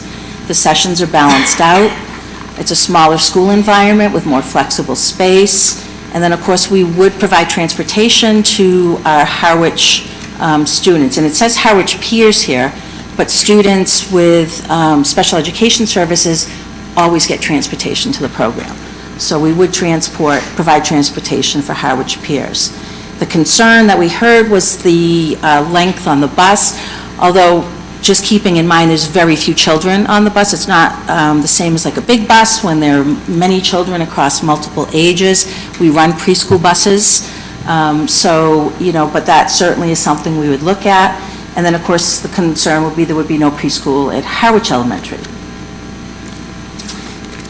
If we move all the preschool to HES, again, for the 3-year-olds in the AM, we would have 4, and in the PM, we would have 3. In the 4-year-old AM, we would have 3, and the 4-year-old PM, we would also have 3. Benefits, again, all preschool students are together, sessions are balanced out, Harwich maintains a preschool, and transportation will be provided for Chatham peers, similar to what we did when we moved Chatham to Harwich. Concerns, loss of preschool, again, at Chatham, again, splitting a team chair between 2 buildings, and larger school environment and less flexible space. So if we move just the 4-year-olds to Chatham Elementary, because remember, there weren't that many 4-year-olds to begin with, so we don't have enough for 2 sessions regardless of where it's housed. So the 4-year-olds, if you look at just on the right-hand side, you would have 4 in the afternoon. It would be a PM session with 5 peers. The 3-year-olds, again, we only have 1 3-year-old at Chatham. So if we kept Chatham with just 1, which is tough because it's, as I discussed years ago, it's very hard to have a preschool program with 1 child. So that's the biggest concern. But if they went to, the 4-year-olds went to Chatham, then we would have an afternoon session. Or certainly we could look at, some sort of, either AM or PM, we'd have to look at that configuration. Okay, benefits and concerns. Again, benefits, CES maintains a preschool. Peers from CES have a program. Opportunities to support additional high-needs 3 and or 4-year-olds. Transportation would be provided for Harwich peers. Concerns would be 7 peers will lose their slots. There's a split, again, the split team chair time between the 2 buildings. There's only 1 student in the 3-year-old session, and then loss of 4-year-old session at HES. And if that happened, we'd have to look at, maybe combining 3 and 4-year-olds, which we, have done in the past, but certainly we have benefited from having 3-year-old and 4-year-old programs. Melissa, can I ask a question? So the numbers aren't the same. Their numbers aren't the same for... So, like, for instance, the 4-year-olds, in scenario 2, moving them all to CES, the students, there's 6, but then... Whoops. But then when you look at... Which scenario? I'm sorry, which scenario? Moving them all to CES or moving them all to HES, there's 6 4-year-old students, not peers. But then when we look at moving the 4-year-olds to CES, there's only 4 students. So, 4. There's only 4. There's only 4 at Harwich. There's 1 at CES. I think that's the shift, because there's a 3-year-old there now in the current. They would move to 4-year-old. So it would be 4 from HES. Now I have to look at those numbers now. There's 1 student right now. They just don't match. No, I have it there. Let me see. There's only 1 student at CES. Let me see if I look at the status quo. I'm just thinking, like, if we're talking about next year, shouldn't the number of 4-year-old students be the same no matter what scenario we're looking at? I guess that's my question. So let me just look at the 4. So the 1 student at Chatham is a 4-year-old. So in the current, like if you did the status quo, if you look at the status quo in the 4-year-old, if you notice there's 0 3-year-olds at Chatham in either AM, that is a 4-year-old for next year. And at Harwich, there's, that is wrong. Yeah, they don't match. That is wrong. It's 3 and 1. I'm sorry, that's only 1 down below in the PM. Status quo, that's completely, I'm sorry, that's only 1 student. Because there's only a total of 4 4-year-olds at Harwich Elementary. So that would be 3 up in the AM and 1 in the PM. For the status quo scenario? For the status quo. So that's my error, trying to get these numbers to work. Madam Chair, and I apologize to have you repeat this. I think I've kind of lost a little bit on where we are. So we're looking at status quo page right now? Well, yes, so my error was on the status quo. There's only 4 4-year-olds. Okay. There's 3 in the AM and 1 in the PM. And there's 1 4-year-old at Chatham. Is status quo talking about the kids this year or next year? No, status quo would be if we move leave the program where they are, configuration where they are. Okay. So if we leave everybody where they are, there's 4 3-year-olds at HES, AM, and then 3 in the PM. My mistake was the 3 down below in the 4-year-old is that should just be 1. Does that make sense? That's my complete error after doing these numbers 50 million times. So 3 4-year-olds AM, 1 4-year-old PM. Okay. 1 4-year-old at CES AM. Because that's the session we have now, it's just an AM session. So there would be 0 regardless in the PM for CES. I apologize for that. So let me go to the 4-year-old one. So 4-year-olds to CES. So it would be 5 total instead of 6. There would be 4 from, 4 who are from HES. and the one from CES. Okay. And that one AM should have moved over. Okay.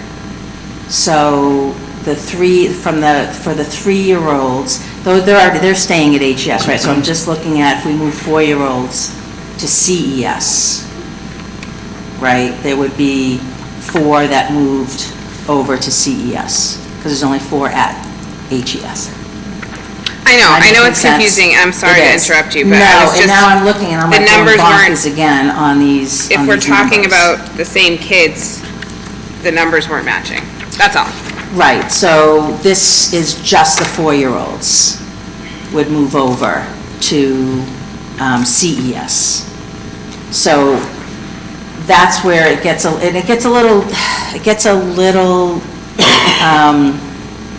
numbers get a little dicey, so I apologize for that. Michael said, "Are those numbers right?" And I kept going like, "Yes, they are, those are right. I know how many kids are at HES and how many are at Chatham." But there are only 4 from Harwich.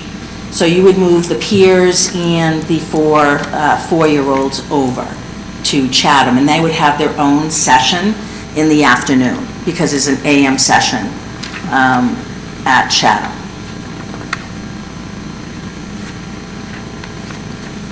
Does that make sense?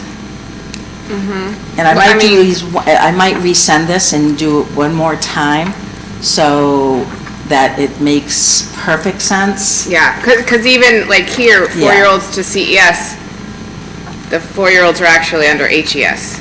Correct, because those are the 4 from HES. If we moved them over to C, they'd be in a PM session. So yes, I've got to rerun these numbers. Okay. So, and I kept flipping them, because if you move the 3-year-olds, you can have 2 sessions. If you move the 4-year-olds, you can have a AM session and a PM session. Right. So, yes, as much as I If you don't mind, just looking at the numbers again, that would be, I know the scenarios don't shift, but the numbers do. They were in my head, I know those numbers. All right, so, again, benefits, if, you move one session over, CES maintains a preschool, peers from CES have a program. Again, we have opportunities to support additional high needs in Chatham, transportation. I think I already ran through that with the 4-year-olds, right? Because then we went to the 3-year-olds from HES to CES. And so here is where you would, this one I believe is actually correct, because there is no 3-year-olds over at HES, if you notice. So for the 3-year-olds at CES, you would have 5 in the morning and 3 in the afternoon. And again, we don't have all the peers identified yet. That one make sense? Phew, that was, oh my goodness. Benefits and concerns, very, very similar. CES, again, maintains a preschool, opportunities to support additional high needs, providing transportation. Concerns HES, 6 peers will lose their slots. The split between a team chair. There's only one 4-year-old at CES, and we may need to look at the configuration of that one 3-year-old and the 4-year-olds. And then loss of 4-year-old session at HES. So the recommendation in looking at all the configurations and the incoming referrals that we have at this point, which are 0 that aren't accounted for, we don't have any, is being able to offer 4 sessions, which would be an AM 3-year-old, AM and PM 3-year-old, and an AM PM 4-year-old. Excuse me. Having a total of 14 students receiving special education services, and again, doesn't account for the referrals. We currently have 16 known typical peers for a total of 30 students, with 2 FTE teachers, so 1 teacher for the AM and PM 3-year-old and 1 teacher for the AM and PM 4-year-old, with 7 instructional assistants. We operate the preschool on a 1-to-3 ratio, staff to student ratio, which is a pretty nice ratio. This is a little higher because we want to make sure that the staff, if this were to happen, that staff from Harwich Elementary would be moving. And the students that were receiving that one-to-one instructional support would also be available. So we would move those staff, those instructional assistants, over from Harwich Elementary to Chatham, along with the other teaching staff. So one of the things certainly we look at is effectiveness, is maintaining appropriate levels of services, being able to provide an intensive preschool program for our most vulnerable students, maintaining flexible grouping to best meet their needs, having flexible space to meet their needs as well, so if they're needing additional space outside of the classroom, that's available. And then, of course, our efficiency is coordinating services, certainly within the school, within the program, the ability to have one coordinator or team chair overseeing all of the preschool programs and the Chatham Elementary programs, certainly a greater opportunity to group students, and then professional learning communities and shared resources with everyone in one building. And then in terms of looking at the fiscal responsibility and impact, so if you look at the current draft budget that Michael just presented, that included the preschool programs at Chatham Elementary, there would be 2 FTEs at CES, which are the 2 teachers. This doesn't include the instructional assistants, so we're just talking about teaching staff. So it would be a reduction of 1.5 FTE. So for the total district budget, and the change from the current 26 draft is 49,460. Is that right, Michael? Million. Total budget, sorry. And the Chatham assessment is 11,216,929. And the Harwich assessment for this, with this particular budget that Michael presented, is 31,655,382. So each of these scenarios, a scenario 2 with all preschool at HES, there would still be a reduction of 1.5. Right now, there's a 0.5 teacher at Chatham Elementary, and then there's another classroom. That would be a 1.5 reduction overall. For the total district budget, there would be no change. For the Chatham assessment, there is a net of 236.58 reduction in the budget, and for Harwich, an increase of 236,581. If we just move the 4-year-olds, there's still a reduction of staff. So again, we would have a 1.0 at Chatham Elementary, because it would be an AM and PM session. Again, right now there's only an AM session, so it's a 0.5. So we would still have a reduction at HES and at CES overall, because we're only going to have 2 FTEs. So we would still lose a 0.5 over at HES, because we would be moving that session over to Chatham. It would just be one session. And then the budget impact for the total is 105,181, and Chatham assessment would be net reduction of 131,400, and an additional assessment of 236,581 for Harwich. And then it would be the exact same for the 3-year-olds, because we're just flipping the 3-year-olds versus the 4-year-olds moving over to Chatham. And then no change to preschool programming. There would be an additional 163,523 over the total district budget, and there would be a net decrease of 178,239 for Chatham, and an increase of 341,762 for Harwich. How did I do, Michael? Okay. Does that make sense? Those numbers I didn't do, and they're correct. And then just to kind of end, I just wanted to at least show the space that we're looking at.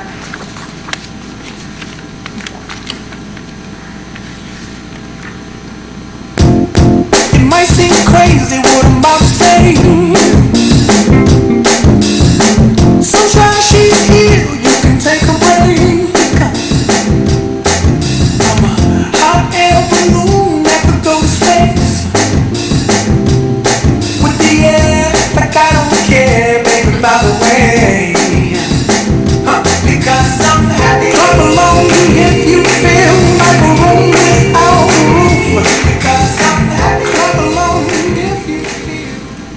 So I just want to go back and just be really clear on our current status of preschool enrollment at Harwich and Chatham regardless. At Harwich, my biggest concern is we have 4 4-year-olds. We do not have enough 4-year-old children to have 2 sessions. So we have to address that regardless, because we can't operate a preschool without students with disabilities. My other concern is we only have 1 student at Chatham with disabilities. We don't have any current referrals from early intervention for Chatham. Now, come January, and that's why this was such a huge crunch, is waiting. Are we going to get any referrals? And the ones that have come in recently are already ones we have accounted for in our census for next year. So I have a huge concern regardless. Again, we don't get referrals for 4-year-olds. We usually get move-ins. We might evaluate a student, but very rarely does our 4-year-old program increase. So regardless, we have to do something to address that, because we can't have more peers in the program than we have students with disabilities. We just can't. We're required to have a 49-51% ratio. And so we have to have these conversations to figure out how are we going to meet the needs and do it in a way that, supports the programs, but also provides the integrated program that, we are committed to providing. So that's my 2 main concerns that I just want to share. Regardless of where anything is, we don't have enough students for the number of sessions that we're operating. Okay, and I will redo that jigsaw puzzle of numbers. Awesome. I just have one other question. You talked about some of the students from the intensive programs that are being included into the preschools, and I know how important that is for those students. If we were to go with the recommendation about moving this preschools to Chatham, how would that affect those students that are probably really thriving when they join those preschool classrooms? They would still, there's only 2. There are only 2 students in our intensive program. So would the intensive program move to Chatham as well? There's not a need for that intensive program. So that's one of the reductions, because there are 2 children. They would still be receiving the same services and supports. For the most part, they're included, and they have some explicit instruction outside of the classroom, and that's why we would be moving all of the instructional assistants as well. So between the special ed teacher, because the classroom sizes are so small, they would still be receiving those services, but be integrated into the 3 or 4-year-old program. Okay. We also have an intensive program at Chatham. Perfect. We have our SEAL program at Chatham, and the teacher in that program rocks that program, so. Great. So, Melissa, why was an email sent to the parents before it came to us? So, my mistake was saying we are doing something versus saying this is what we're thinking of doing. In the letter, I highlighted, and it was sent to all the current preschool families, because we don't know who would be peers necessarily. So it was sent to all of the current peers we know, all of the enrolled students in the program. So my 100% mistake by saying and indicating we were doing this versus we're thinking, and there was a lot more in the letter. It talked about, census, and it taught, the numbers of students we had. It talked about what does this mean for your child receiving special education services in terms of no changes. It talked about transportation. It had other elements in the letter, but my 100% mistake was saying we're doing this versus, I didn't say we're doing this, saying that, this is what we're moving our programs over versus saying this is what we're thinking about, this is what we need to think about. So I sent another letter saying, you know, this is going to be presented at school committee, that we're going to look at the different configurations and options. So I own that 100%. Wording just was not right. I shared the letter before I sent it out with all of the staff. I said, please give me feedback, and, you know, with the principals, and, you know, I wasn't catching it, nobody caught it, and we knew we needed to have communication. We waited to see if there were any referrals, and it's a timing thing that's just really, really tough. And it's tough because EI doesn't work on our budget time, they work on their own referral timelines. So I own that 100%. Any other questions? So looking at fiscal responsibility, so, and again, I'm basing this on some of the feedback we've gotten from parents who've spoken. So scenario 3 and scenario 4 involve a transition of some kind. So either 3-year-olds, 4-year-olds going back and forth. Would that be right? So if let's see, scenario 3, we're sending 4-year-olds here and 3-year-olds there. Well, 3-year-olds would stay. So in other words, we either move the 3-year-olds from Harwich Elementary to Chatham, and the 4, you're right, or we move the 4-year-olds to Chatham. Okay. So just based on what I am hearing, for me, I just crossed out scenario 3 and 4 because I'm not sure I agree moving this group over, then they're coming back. I just don't, you know, based on everything I've heard. So I think what I'm looking at now is either the proposal to put everything at Chatham, proposal to keep everything at Harwich, or no change at all. And that's kind of, I mean, I just crossed this out just based on the feedback I'm hearing. I would agree 100%, except I felt like I needed to figure out as many configurations as possible. I didn't, you know, given the amount of concerns that we heard, knowing we also have to reconfigure regardless, I needed to think of every possible option, knowing that some aren't good at all, by any means. So Okay, I well, agree with fine. you. Yeah, and I appreciate that. I just have crossed those out because for me, they don't, I don't know, I just don't think it makes sense at this point. I just had a clarification question. With the efficiency page, it says that there's one team chair overseeing special education programs and preschool programs, and it was mentioned as a benefit or a con. But does Harwich have its own? Because wouldn't it still be a concern no matter what? No, Because right now Harwich- there's a team chair K through 4 at Harwich Elementary, and a team chair for pre-K and Chatham Elementary. Oh. So, yes. Why? So, because the program is too big. It was absolutely too big for one, and we had always talked about an early childhood coordinator, because it's different, right? There's a lot more responsibility for the preschool. Let me take that back. It's not that necessary, it's different responsibility, meaning you have to attend early intervention meetings, you have to attend kind of those roundtable monthly meetings. It's very different transitioning. You have to do the pre-screening, you know, with all year long. So it's a very different oversight need. So what we decided to do, and this was a few years ago, when the program was getting bigger, is we didn't have necessarily enough for a full-time team chair at Chatham. So we said, let's do a team chair for Chatham, who also is the team chair for preschool. So there is another team chair at Harwich, but having one team chair, obviously in one building, is a huge benefit to the building, to all the children, and to the coordination of services. Then if there's a reduction, would it be possible for the Harwich chair to take on the preschool children since there are fewer than in previous years? The number of students we have in Harwich in general, that are over 100 students who receive special education services, it's just not feasible with the added responsibility of being out of the building for the early intervention meetings, the family. It's just not feasible with the numbers. It's not so much just the reduction in preschool, the responsibilities of the team chair K through 4 are pretty significant.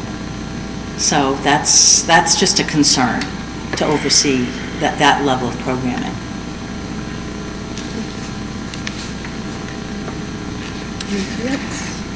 I guess the other thing, we just have to speak this. So if we have no change in the programming, so that means if we have no change. So Chatham, the way the regional agreement is written, so Chatham picks up their bill, right? And Harwich picks up theirs. So I think we just need to also understand that that the elementary schools, the towns are going to be picking up any of this. And I guess my question would be, I mean, I understand that we don't have enough kids, or the numbers aren't there, so I totally get that. And I also wonder with the fiscal piece of this, how much of that has weighed in to this also? I think the bigger concern is the number of students, regardless. I mean, I'm looking at students, right? Sorry, Michael, but for everyone. I'm looking at students first, I can't, and again, I made the same argument years ago, and it was a really tough argument. I can't, and that, we only had 4 kids, but it was only like 2 kids in a session, and we just can't operate a preschool with those numbers. It's just not feasible to do that. They're not getting the breadth of a program because there's only 5 total kids in the program, right? Because you have to have that 49 to 51. So 2 students receiving special ed services and 3 peers. So and there's even less. There's 1 child. I don't know how to reconcile that unless we reconfigure somehow to best support all of our children. If I just don't think about Chatham and Harwich, and no disrespect, it's not that I'm not, but I'm thinking about the kids. And if we're one district in how we support our kids, we have to reconfigure. Excuse me, so have you seriously considered reconfiguring the 3 to 4, putting them together? Because there's a lot of benefit to that. There's peer learning, it's a similar age group. I mean, we have, and that's one of the things I had mentioned, that we may need to look at putting some 3 and 4-year-olds. Because we have such a strong concern for this community, and parents who really want the children to remain, and that the continuity is important. Sure. But 3 to 4, because that's my background, early childhood education, that can work.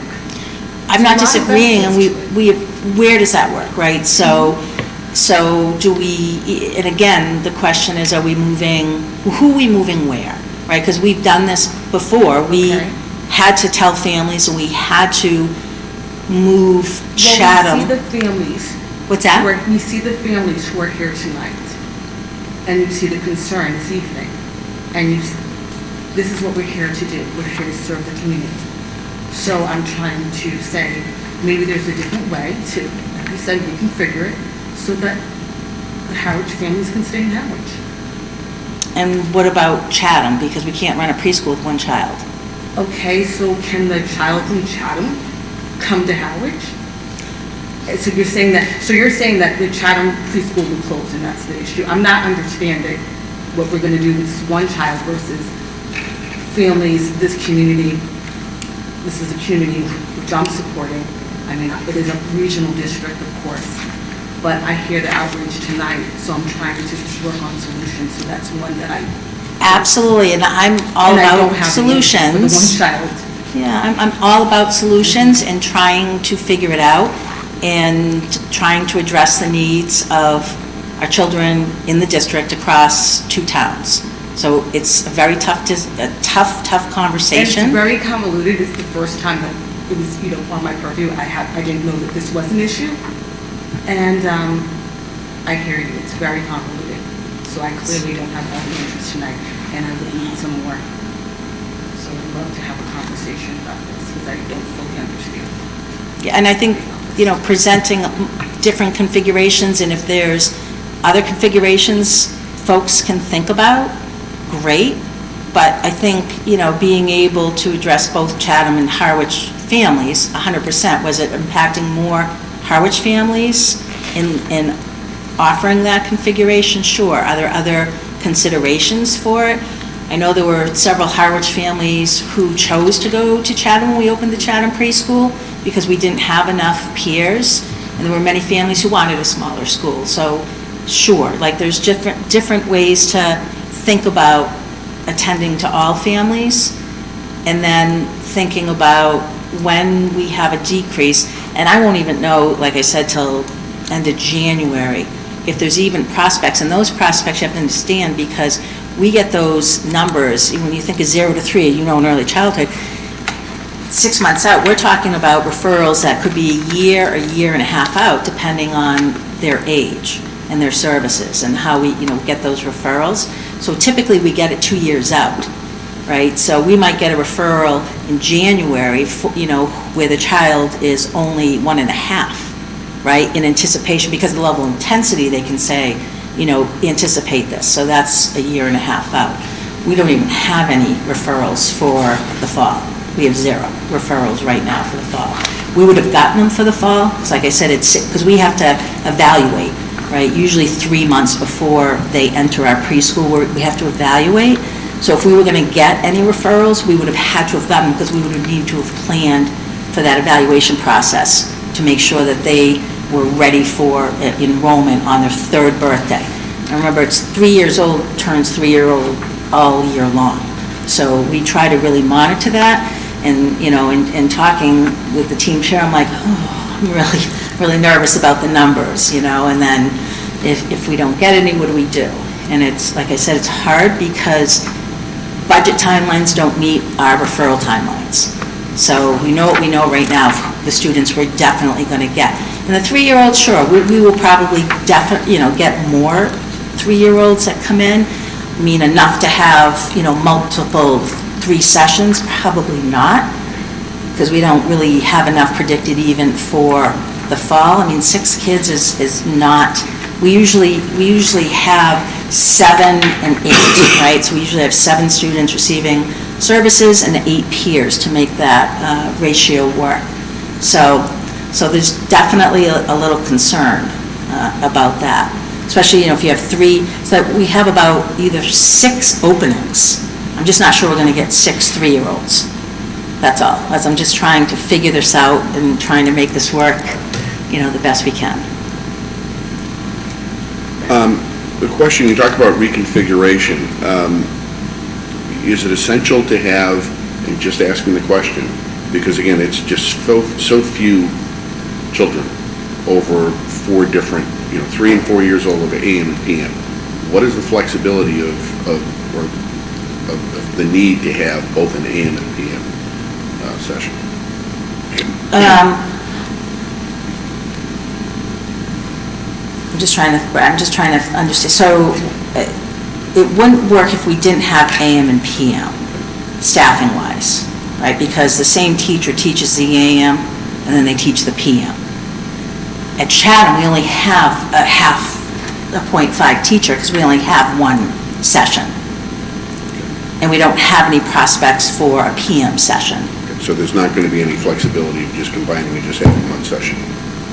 No, we would never be able to service all the children no, especially between the 3 and 4-year-olds. I mean, we've done 3 and 4-year-olds just because those were the numbers, and you have to also look at developmentally.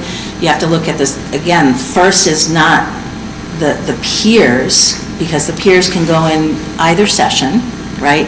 It's the students with disabilities, and you have to look at the services that they need, and you wouldn't necessarily put them all together in 1 session. You want to balance out what are the service needs developmentally to be in that integrated classroom. That becomes more of the puzzle. And, when we looked at the configuration in Chatham years ago, those 4 children could not be in the same class because their needs were so vastly different to be able to developmentally and appropriately provide the preschool experience. So it's not as simple as just putting 3 and 4-year-olds together either. You have to really look at what are the special education needs and the developmental needs. So it's tricky, it can be done, but we also have to look at, is it right for the kids? Mm-hmm. Is that the right service? Are they going to get the right experience? Okay, so Betty has stepped away, so I will take over moderating. Any other questions? So I just want to say, and again, I'm all about transparency. I just have to say what I'm seeing here. Based on what you said, Melissa, it sounds like if we just focus on the students. Oh, are you okay? I'm fine. Oh, okay. If we just focus on the students, because that's what you said. Yeah. And looking at numbers and looking at that, certainly I guess I'm struggling with seeing why the move to Chatham. Okay, so taking that though, I guess I go back to my question about the fiscal piece. And that's, so I think we have to think about the students and what's best for them. And if we've got a larger price tag, which I think is what I'm reading into this, then I think that's a responsibility for the town of Harwich, of which we will have to make the case to Harwich that this is the amount we're looking at. So that's what I'm seeing here, and I just want to call it out. I don't want to pretend that it's not there. So I just want to put that out there, that if we go with the students, which is what you've said, then it makes sense to me to keep it at Harwich, but then we've got this price tag that we have to talk to the town of Harwich about. So just putting it out there. Any other comments? Yes. Oh, go ahead. I agree, and that's kind of where my head has been going this whole time. When we were looking at restructuring and redistricting the elementary schools, both towns came out with their feelings and that they didn't want to do that. And so as a result, the schools were taken over by the individual towns. And so it was something that was important to both communities. And so I just feel like if this is something that we have heard from a lot of parents, that this is something that's very important to them. And I remember when I was the parent of preschool, or when it was brought from Harwich, or brought from Chatham to Harwich, and how much that really impacted my family. And so I completely understand, and I really appreciate hearing from all of you, because that's what we need. We can't make these decisions without input from you, because it's so important. You're the best advocates for your kids, and you know what they need. So, yeah, I agree that this is kind of where I'm at as well. All right, thank you. Brad, go ahead. I'm going to make it 3. I just feel as though the elementary schools are critical to both communities. And when Chatham, several years ago, the whole Chatham issue came up as to whether Chatham would go into Harwich and would there be any elementary school. And I just thought it was critical for Chatham to have that. And I think it's just important for both communities to have the elementary schools and what goes with it, and preschools as well. And again, I understand the cost, but we've been talking about budgets and costs, and there's going to have to be trade-offs in different areas. But I guess kind of where I'm thinking right now is, I think it's important that both elementary schools have it. If we did it the other way and had all the kids from Chatham coming to elementary, there'd probably be a number of parents here from Chatham tonight. It's my guess. So, to me, I think it's important it's a priority to have the elementary schools service preschool and the elementary school children. Thank you. And Betty is back. I think we're wrapping up our discussion. Any other questions? All right, I think we're complete. Thank you, Melissa. Thank you, Melissa. Okay, the next item on our agenda is the middle school roof project. Middle school roof project.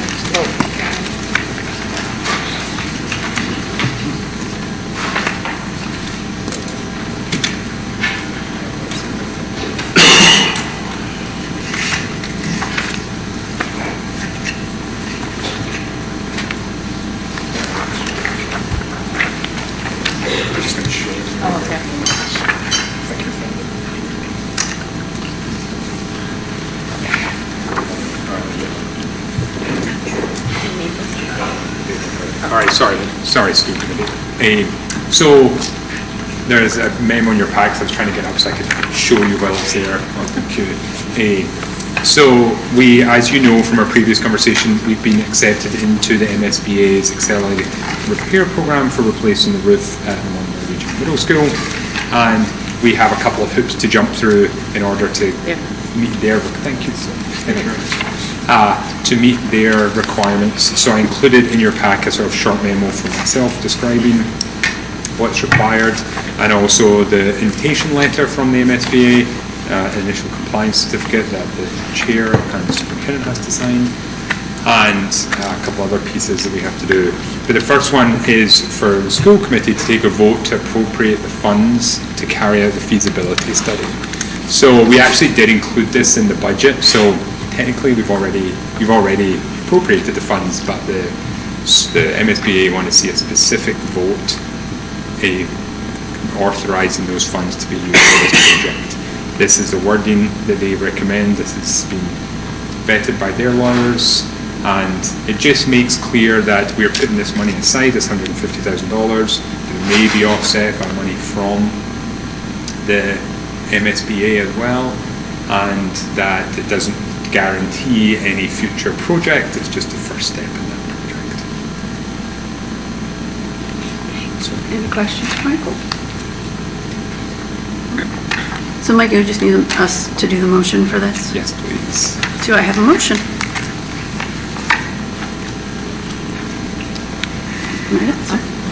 I would like to make a motion that the Monomoy Regional School District hereby appropriates the amount of $150,000 for the purpose of paying costs of a feasibility study schematic design for a potential roof replacement project at the Monomoy Regional Middle School located at 425 Crowell Road, Chatham, Mass. 02633, including all costs incidental and related thereto, which proposed project would materially extend the useful life of the school and preserve an asset that otherwise is capable of supporting the required educational program, and for which the district has applied for a grant from the Massachusetts School Building Authority, said amount to be expended under the direction of the School Building Committee.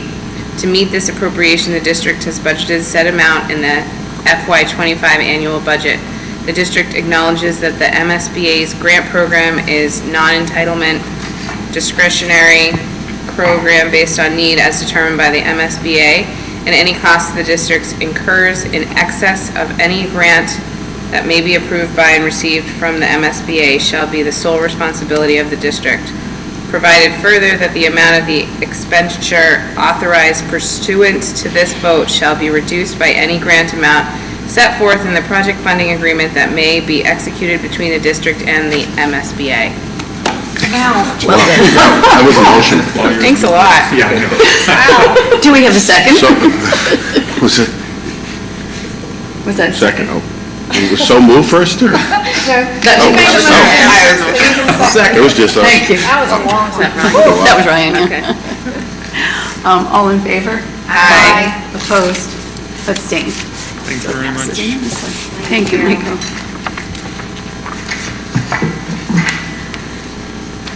The Monomoy Regional Middle School Renovation Building Committee. So I just want to share, we have a number of people have volunteered. I don't think we necessarily need to vote on it tonight, but I just want to share who's volunteered, and then we're in the process of trying to balance out volunteers from both towns. So at the moment, we have Lisa Norcross, who is a licensed construction supervisor and an HES parent, has volunteered. Ed McManus, who was a former Harwich Select Board member, but also the co-chair of the building committee for this building. Ed also has been doing restoration and preservation for years. Mark Kelleher, who's on the Harwich Finance Committee, and lastly, Richie Roy, who's a builder in Harwich, has volunteered. Tina has given me the name of a engineer in Harwich that we hope to go and get on board. In terms of Chatham, we have Bob Stello, who is a contractor on the Cape here.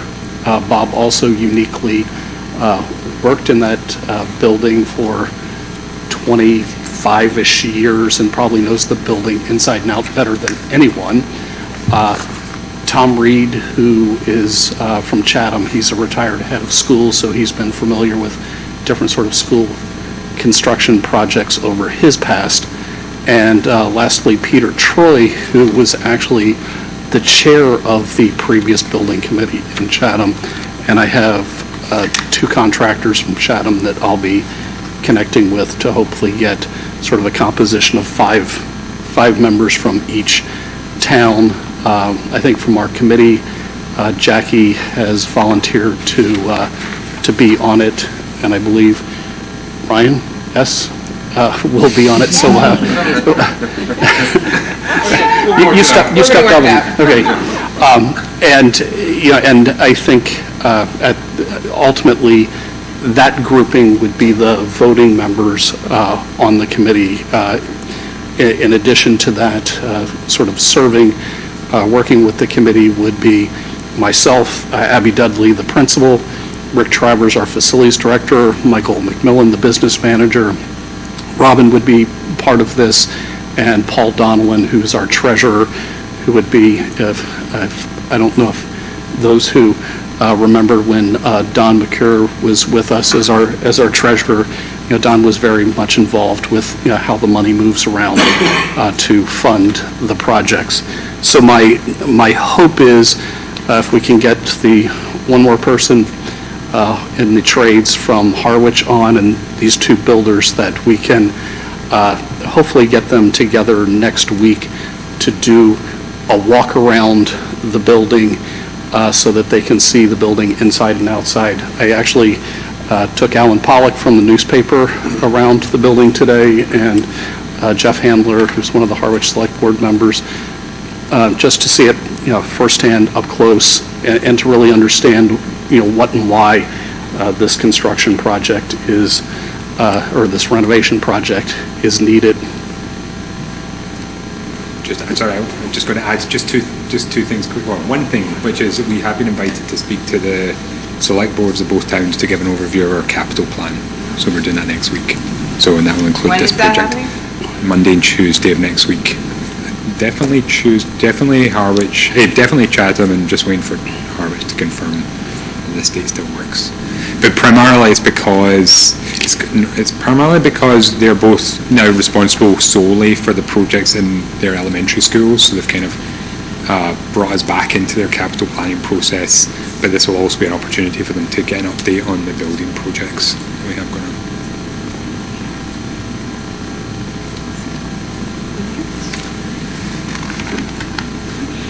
Thank you very much. The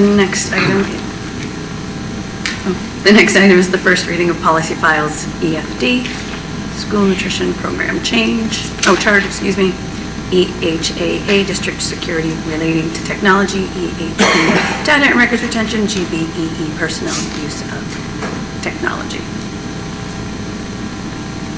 Hey, Madam Chair, the school nutrition program charge policy is just to make sure that we're in compliance with federal reporting requirements, and this is particularly focused on the students needing to have money in their My School Bucks account for any additional meals than just one.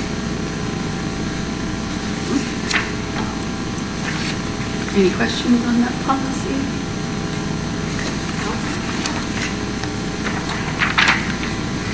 Okay, the district security relating to technology just is referring to protection of sensitive data and access to resources and protection of sensitive district information.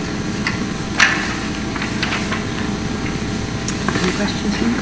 Just got one clarification, because it's in all red. I guess all of these in all red are brand new policies? Okay.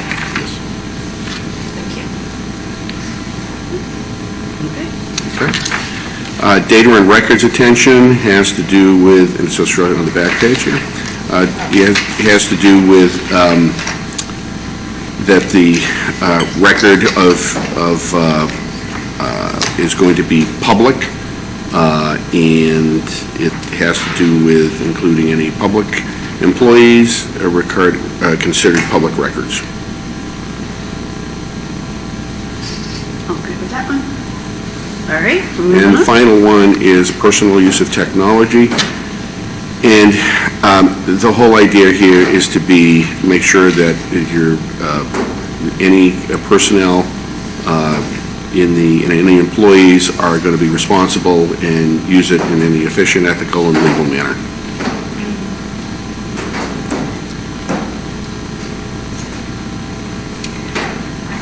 Question? Yeah, quick question. So I appreciate number 4 on this, staff is required to use their school-issued accounts, not personal accounts. So that's a good clarification, so thank you. Anything else? Okay. Move those on for a second read.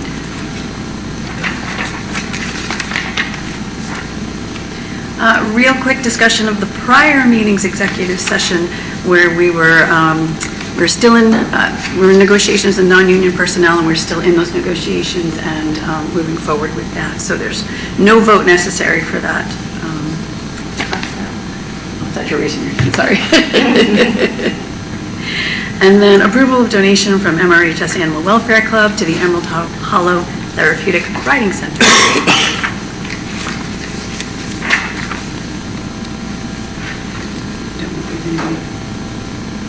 Presenting on that? Is this a hard vote? I think Is it Mr. McMillan presenting on that? I don't know. Did he step out? He might.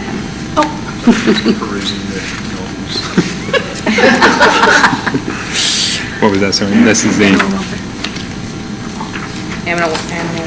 yeah, it's a donation of $100 from, because we hold money in student activity accounts for students on their behalf, and it's their money, so they can do what they like with it, but as long as we follow our procedures.